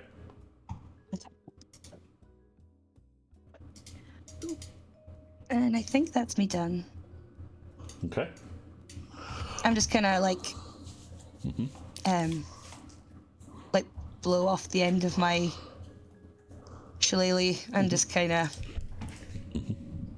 use what's left of my movement to just kind of go back around that corner of the bar again. Just kinda... Excuse me, one second while I write this down. Star blows the shillelagh. Quote of the day. Yep, quote of the day. Oh, sorry, honey. I keep kicking you. Well, that's the title of the episode. So as you guys are watching, you see Brooke kind of step forward, raises her hand, gestures, and immediately 4 of the thugs fall asleep, just collapse. She then kind of steps up, takes her little shillelagh, bops somebody, and then kind of moves back. It caused more damage than you expected it to from a little otter person holding a little shillelagh. Now, I'm not sure how close we are to break. Probably just a couple of minutes. Oh, sorry. Nope, you're doing fine. I was snoozing it. You're good. And Okay. So you snoozed it once? it said we'd snooze twice. It said I'd use 3 snoozes, and now it seems to be doing another snooze. So we are going to go ahead and take a quick bio break there. It'll be just a few minutes. We'll do it kind of quick. How firm are we on 5? At the top of the hour? How firm are we on that being the end? I just need to know.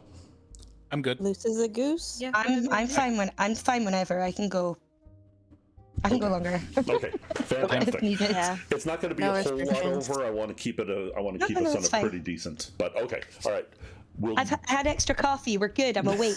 I'm not falling asleep. All yes. right. But how long do you want to be awake? that is really the question. Knowing that you have to It's wake up fine. tomorrow. I'm up early for F1 anyway. It makes no difference. Okay. Yay. All right. Love Japan. Let's. Oh my God, you're on Japanese time for F1. Holy. Yeah. Okay, so we're gonna take our break. We'll be back in a few. Go ahead and stick around, and thanks for being here, everybody.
Oops. Yes, I was. I was for stream. All right. Hey, fantastic. Thank you, Brew, and thank you for using the chat ding appropriately. I appreciate that. So what I was saying is that let's take a moment to talk about Extra Life next weekend. Next weekend we are doing Extra Life. We're doing it Friday, Saturday, and Sunday. We are going to be looking at having quite a few different types of games. 5e, Honey Heist. We're going to be doing some very, I don't want to sound like, Andy Warhol, but some experimental stuff that we're going to try for the first time that we're looking forward to. I think that it's going to be great. Once again, it supports a wonderful cause, the Children's Miracle Network. I appreciate it. I love it. I had some things happen when I was a young man, and if there wasn't somebody there to help my family, it would have been a whole different story. So, absolutely 100% support it, and I encourage you to as well, but you don't have to. If you'd like to, we're giving the opportunity to make donations next weekend. Most of the donations will immediately affect the game. So that's pretty awesome. And it's going to be a pretty good time no matter what. Everybody's in a great mood. We're there having fun. We're there doing great things. So I encourage you to stop by. We're going to do this real quick. And if you'd like more information, I absolutely suggest you looking up Extra Life, and this is going to be the tabletop weekend. So, thank you very much. Okay. More info in the Discord. More info in the Discord. Fuck, we still don't have a link to the Discord. That's a valid link. I'll do that after chat today. Brew. Oopsie. Yeah. Brew, can you put a link to the dice roll Can you fix Discord? his brew boo? Can you fix my Can you fix my brew boo? And be my brew boo and fix my brew boo. Okay. So Yeah, it's for the kids. So it's do it. for the 'Cause kids. These charities and hospitals and all that are Think just of the children. do amazing things. You don't have mod privileges in Discord, just Twitch channel. Okay. Well, we'll fix that too. All right, so let's get back to it. We've got a little bit before we're gonna close her up for the night. So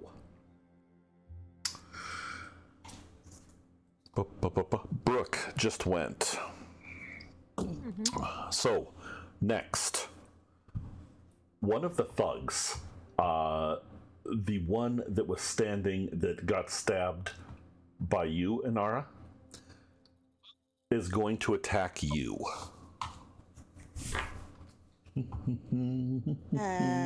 With a dagger. Wait, Me? who's attacking? Arena. Nora didn't stab nobody. Arena. Arena. Yeah. Thank I was you. gonna be like, See, this is what happens. I'm focusing on the next thing instead of this thing. Let me focus on this.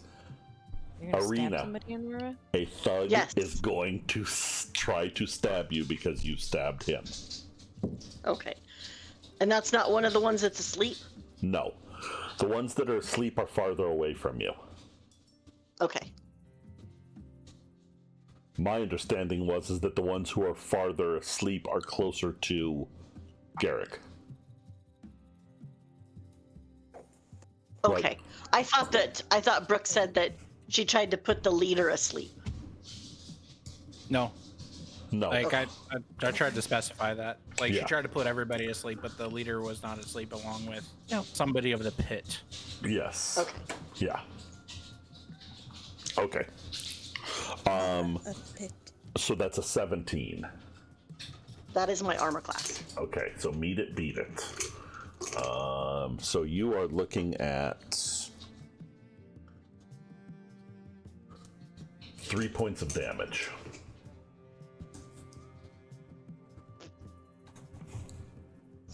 But a flesh wound. All right. There is let's see here. Another one of the thugs is by Honora. Honora, the one that you took a swing at, is going to try to stab you. Oh, bless him. Go ahead. I don't think a natural one is going to do it. He, in the same way that you kind of swung at him and missed, he tried to stab you, and you almost did the same thing where you just kind of stepped back, watched the blade go right by you and kind of go back down, looked at him and kind of like, that was a nice try, honey. That was a nice try. That was darling form. Good job. The next thug is down with the ones that is... So the leader is going to try to shake away the... try to shake awake one of the people. So one of them that was asleep... he manages to kind of shake, gives a boot to him, and it's like, you fucking better get up off the floor and get to this. The guy, what? I don't know what happened, boss. Stands up and gets ready. That is... Quartermain, that's you. This is me? Yep. I thought Merritt went first. Merritt is a... Merritt, that's you. Thank you very much for being honest. I appreciate that. I'm not looking at my own notes. Go ahead. I think as soon as the, what do you call it, like negotiations that Honora tried to help with kind of went south, I would have probably moved in closer. Okay. I think Merritt looks quite impressed with Brooke's not attack, but well, yeah, attack too. But yeah, like just their abilities, because they were really like nervous about actually coming along. Uh-huh. So as Merritt moves past Brooke, they'll just be like, "Not bad, Pebbles," and move to the person. This is the part I need to know. Yes. Sneak attack, right? Yes. I don't know how you like to do it. I've had some DMs where they want you to be, what do you call it, like opposite sides of an enemy. Uh-huh. And others, it's just the 5, yeah, otherwise it's just within 5 feet of a target with an ally. So I don't know which way you like to do it. Yeah, no, it's within 5 feet. I think that flanking is overrated, so... Hey, sweet as then.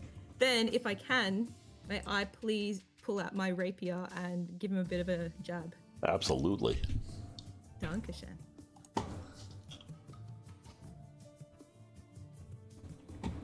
12 to hit? 12 just hits. Whoa. I know. I didn't want to be cursed again. If this guy was wearing any armor at all, it would have missed, but he's not, so... Casual Fridays, right? Yeah. They were not expecting anybody to come to anybody's rescue today. It was a... So I got 9, and then I'm going to roll sneak attack as well, if that's okay. Absolutely. 9 and 7. What's that, 16? Yes. 16 stabbies, please. Can do. I love it. Yeah. Sounds like a sewing machine. So, Brooke, you just kind of see this not really ghost, but it almost feels like a ghost kind of drift past you. Like, nice job, Pebbles. And then is gone, and you can see them kind of move and just very, very smooth and sweetly kind of go up and just stab right in, kind of moves back. The person that got stabbed didn't even know that they were there, so they kind of look around. Holy fuck, what's going on here? All right. Quartermain, that is your attack now. Okay, so I'm next to the open door down here. Mm-hmm. Like I'm still out of sight, I'm guessing, because I was already invisible whenever combat had started. Yes. Can I see down into the cellar or whatever, see what's going on down there? Yeah, absolutely. Go ahead and give me an investigation check. Now, give me a perception check. Well, investigation was 17. Okay, well, we'll take 17. That works. Okay, so as you kind of look down there, really kind of what you see is a dark, I would say, root cellar feeling kind of thing. You kind of just with a quick look around, even with a 17, you see some barrels that look like they're probably ale. You see some food hanging from the sausages and hams hanging from the ceiling. This really just kind of mostly looks like where the bar stores its provisions. And that's it? There's nothing else down there? No, sir. Nothing else. Cool. Okay, so still sneaking. I'm going to make my way to the other end of the bar. Mm-hmm. I'm guessing where the bartender is. The bartender is not going to see me. Mm-hmm. And I am going to hop up onto the bar, sit down, and make myself visible. And just look straight onto the leaders. Well, I guess you didn't think you were gonna get your ass kicked by a river otter today. Excellent. Just to get his attention and looking at me. Mm-hmm. I'll tell you what. Excuse me. How about we just call it here? Nobody's ever gonna believe you. And I have a bomb in my hand. If I set this thing off, everything behind me is going to go up. Everything in the cellar is gonna go up, and there's gonna be nothing here for anybody to look at or look through. Give me an intimidation check with advantage. Okay. So 7 for the first one, and God damn it! God fucking damn it! Sounds really good. So Everybody's just looking at him like, you appear on the bar. You give your spiel. You're like, this is a bomb. I can blow up everything. The leader looks right at you. Kind of cocks his head to the side, and he goes, It's the voice, isn't it? he goes, no. What's a fucking bomb?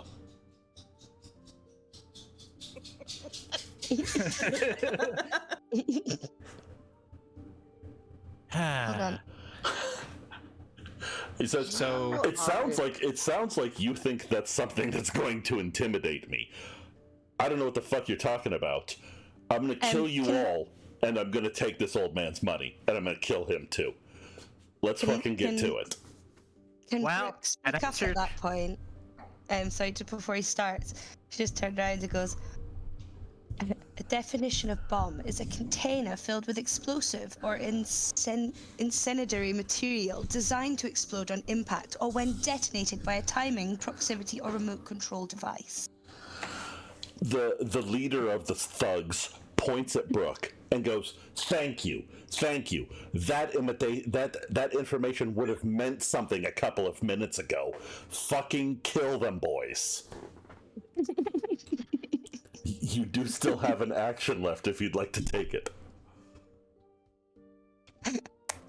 So I don't light the bomb, but I just I use Thunderwave on everything coming towards me in order to throw them. Oh, Fantastic, okay. his feelings hurt by that. Okay. He wasn't intimidating. So, Thunderwave, let's see here.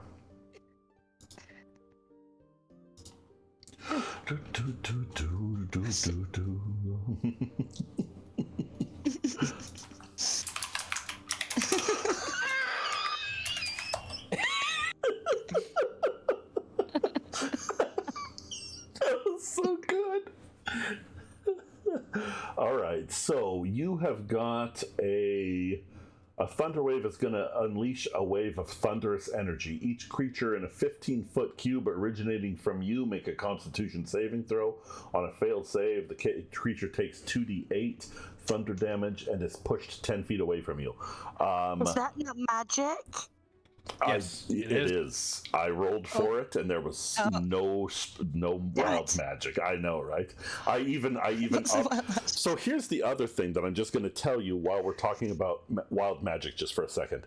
Wild magic is going to be something that if you roll, if you say you're going to use magic, and I roll my wild magic dice, and I get a 1, it's going to happen no matter what. There will be a wild magic search. Always happens on 1s. But, and if we piss you off, you'll even do it on a 3. Well, here's the thing about it that's going to be kind of interesting. And that is, let's just say that you were, I don't know, in a battle in a bar. And somebody had made a threat that nobody understood, and then you figured out what it was. The rising emotions that everybody has is going to change that bottom number, is going to change that number. So that time when I rolled, if it was a 1, 2, or 3, it would have been a wild magic surge. So situation and emotion plays with what that level is. Like, let's say that you were casting a spell, and you were casting a spell because a friend of yours had gotten hurt. You're very emotional about it, and you're in a battle. You might get up to 1 through 5. So it's not always, you're not always going to know when it happens. I do. It's flexible. Does that make sense? Yeah. Yeah. Absolutely. Okay, fantastic. Good. So, Thunderwave. Where would you be aiming your Thunderwave at, Quartermain?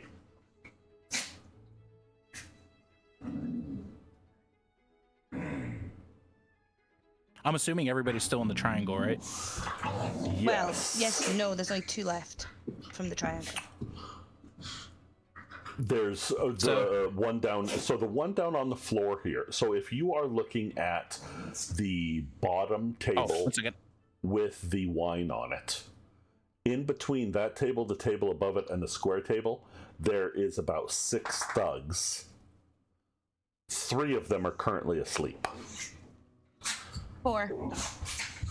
No, because last round when the leader went, he woke somebody up. He got a natural 20 to wake him up. I thought this was still the same round, because Quartermain's last. Sorry about that. I had a knock at the door. Oh yeah, no worries. No, it is, so he used his action to wake them up. Oh, okay. That was his only action.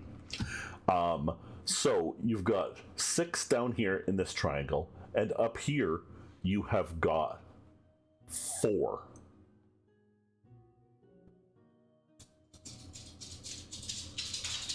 Okay, so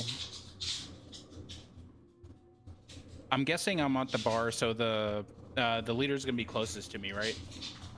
Yes. And I'm gonna go ahead and just do it towards him, just to like get my point across. So I just click cast. Okay. Yes. On that, right? Yes. Okay, so 2d8, so 11. All right, so we have to run a Constitution.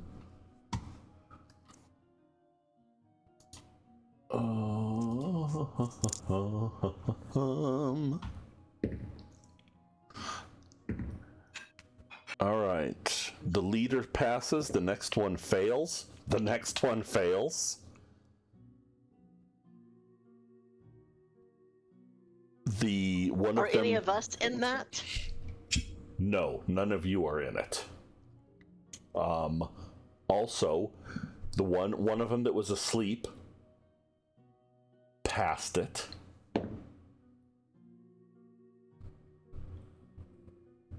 The other one that's asleep passed it.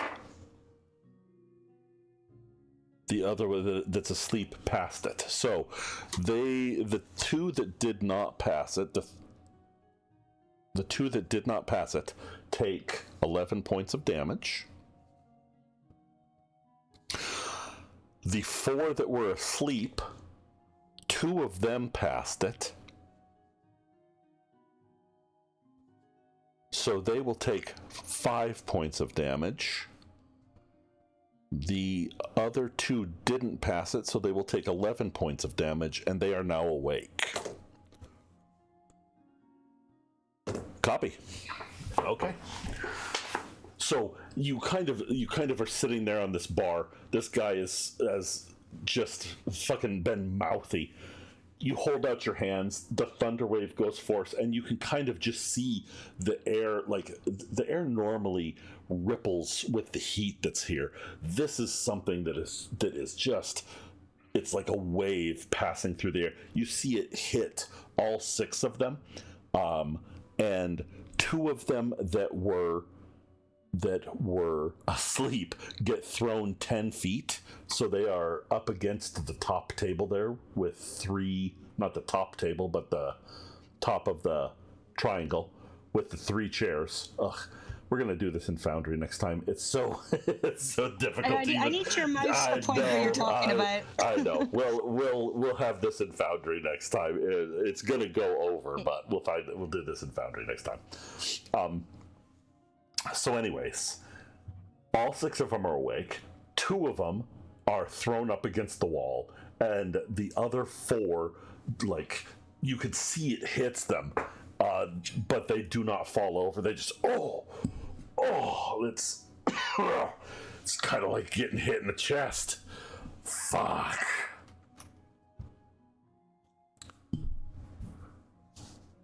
All right. Is that it for you, Quartermain? Double checking. I don't have my Eldritch Cannon out. That's an action anyway. Yeah. Yeah, I just put away my bomb and continue sitting on the bar. Fantastic. All right, so we have got another group of thugs that is going at you. The first one is obviously one of those who just took damage, is going to run over and attack you, Quartermain.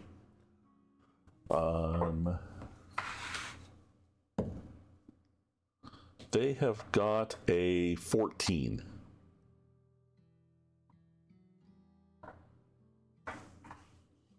This AC? Yes. Yeah, so my AC is 12. Okay, so that... Ooh, you are squishy. Soft little fish belly. Can I do an athletics check and try to do a flip? Do you have that as a reaction? Reaction. Oop. Never mind. Okay. Oh, I have a reaction as shield. You have a reaction as shield. I think that shield is only one AC. Let me see here.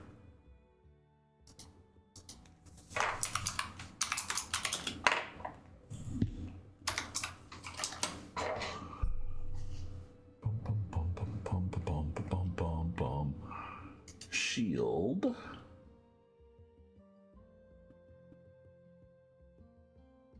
An invisible barrier of magical force appears and protects you until the start of your next term. You have a +5 bonus AC. So, your AC for this round is 17, which means that my 14 didn't do anything to you. He runs towards you. Kind of as he's running towards you, you're kind of just sitting there, almost imp-like, and you just kind of flick your hand, and this shield of pure energy comes in front of you. He runs into it full speed as he's trying to attack you, kind of bounces off it. It looks almost like he took another thunder wave, and he definitely misses you. Okay, we've got another He's one also of them. a little bit damp now, and he doesn't know why. We've got another one that is going to run towards you and attack you, Quartermain. Okay. That is a 16. So that misses you, correct? Because you still have the +5. Yeah. Okay. So that misses you as well. He's right behind the other guy, like they were going to just go 1-2 punch you. Also runs right into the screen, kind of holds his nose as well, turns around, shakes his head a little bit, just looks at you with pure hate-filled eyes. Okay, then we have got, looks like one more group.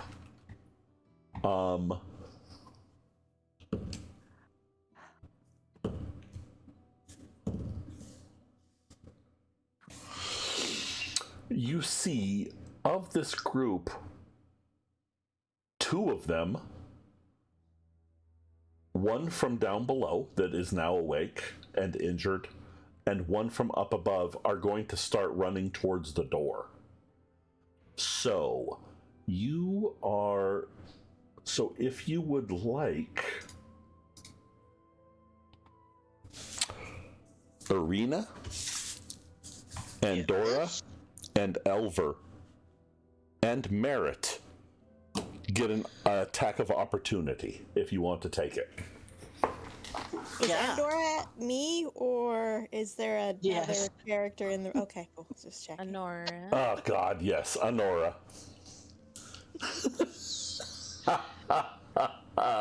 I'm just going to start calling you player character 1, 2, 3, 4, 5, and 6, because that way I'll get it right at least. Okay, so each one of you can roll for an attack of your choice against the ones that run past you. Both of them are going to trigger.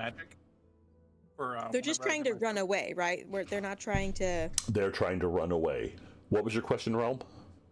Did you roll for wild magic for my shield? I did. Oh, no, I didn't for your shield. Look at you being all honest and shit. Oh, yeah, 20. You're good. You're good. Okay.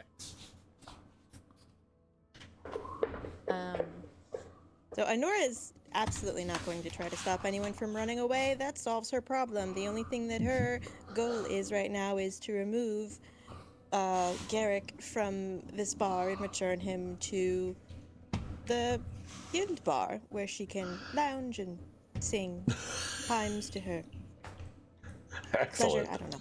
Okay, good. Rena rolled a 20, not a natural 20, but was it a dirty 20? Yep, dirty 20.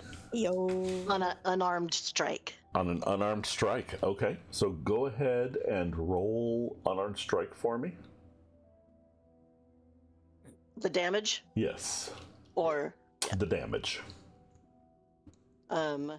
It is 4 bludgeoning damage. Okay, perfect. That's a lot of damage. Hang on a second, though.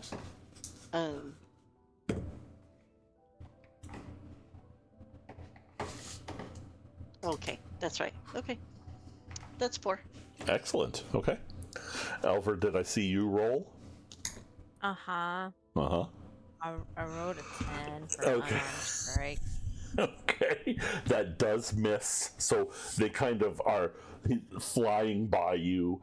I gotta get out of here, and just their wild motions don't really let you get a fix on them well enough for you to see them. Merit? I was wondering, right? I know it's not technically a reaction, it's a bonus action, but I have something called fast hands, and I was wondering if I could just try and pickpocket them or grab something off them as they run past. Oh, interesting. Okay, let me. I'll allow it. We want to see what you get.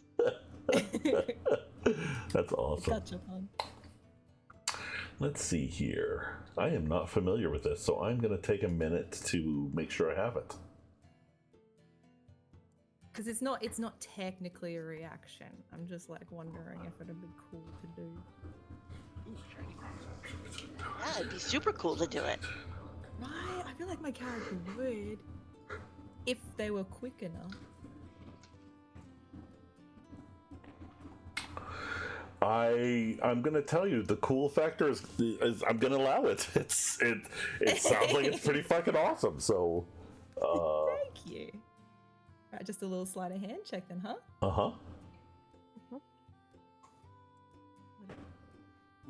17. Okay, fantastic. So, as the first one is running by, you kind of just almost step forward and kind of bump into him, Merritt. As you do so, you reach in, kind of just not even looking, step back.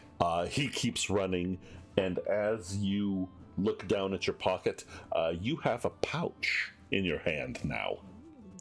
Thank you, DM. Of course. Okay, the second one is going to be running by. Would you like to take an attack of opportunity on them? All of us? The same ones. Any of us? Oh, yeah. Yes. Okay, excellent. Ta-ta! Have a lovely day. Please never return again.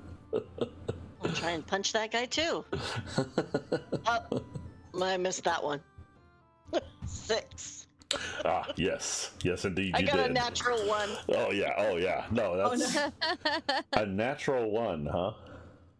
Uh-oh. On an That's not unarmed just a strike. miss. That's not just a miss. Do me a But favor, with my modifier, it was 6. Arena. Roll me a d20. I'm gonna roll with my Rick Astley dice.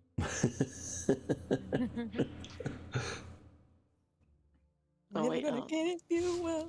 Never gonna roll you 6. down. I think. Yeah. Never gonna tumble out and desert you. Okay, no worries.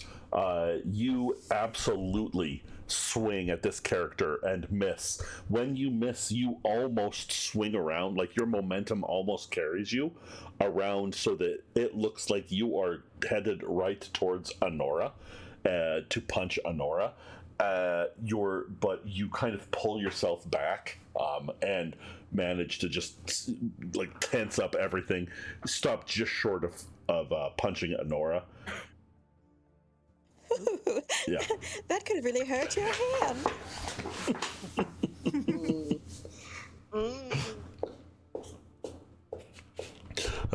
Okay, excellent. So then we have got those two are gone.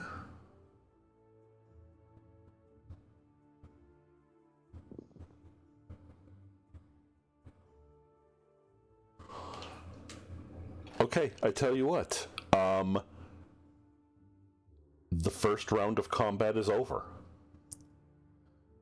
We could go back to the top, but I feel like this is a great place to stop today's game. So, we will pick this up next time, continue the fight, and then we'll go from there. Yeah. Sound good? Everybody gets their day back. Go get yourself some sleep. Star. If you can now. Star. She's been drinking coffee. She's like, God damn it! I drank coffee to stay up. Let's fucking stay up. Yeah. You don't know me very well. You don't know me. I sleep amazing after coffee. Mitzi does The too. best coffee naps. All right, so thank you guys very much for playing. I hope that you had a good time. If you want to stick around for just a minute, I will talk to you here in a second. I am going to find someone that we can raid out to.